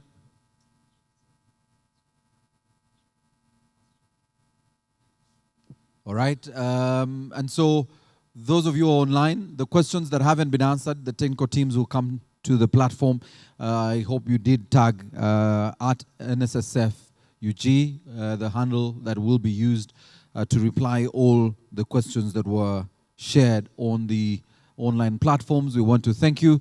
I now want to request, and I see our chair and the chairman emeritus. I've been asked to ask both of you to join in the next photo. It will be nice, chairman, yourself and the chair emeritus. I've been asked to request you to join them in this photo. The proud moment of sharing the platform with both of you, please. And the board members, please come. Board members, yes. Let's join the team. There you go. Ladies and gentlemen, I really want in a very, very special way to request that once again we put our hands together for the fund. NSSF, round of applause, ladies and gentlemen, for delivering the 10% as promised. And we want to appreciate all the partners and stakeholders who've been joining us here. Our regulator, UBRA, the Auditor General, who joined us virtually, the Ministries of Finance and the Ministries of Gender, for being part of this 11th virtual annual members meeting. We want to appreciate, I'm sure some of you are already doing the math on what the 10% represents on your balances. We then now hand over to our normal programming for those who are watching us on television and our online audiences. We appreciate you. The conversation continues using the hashtag AMM2023. Thank you very much. Good afternoon.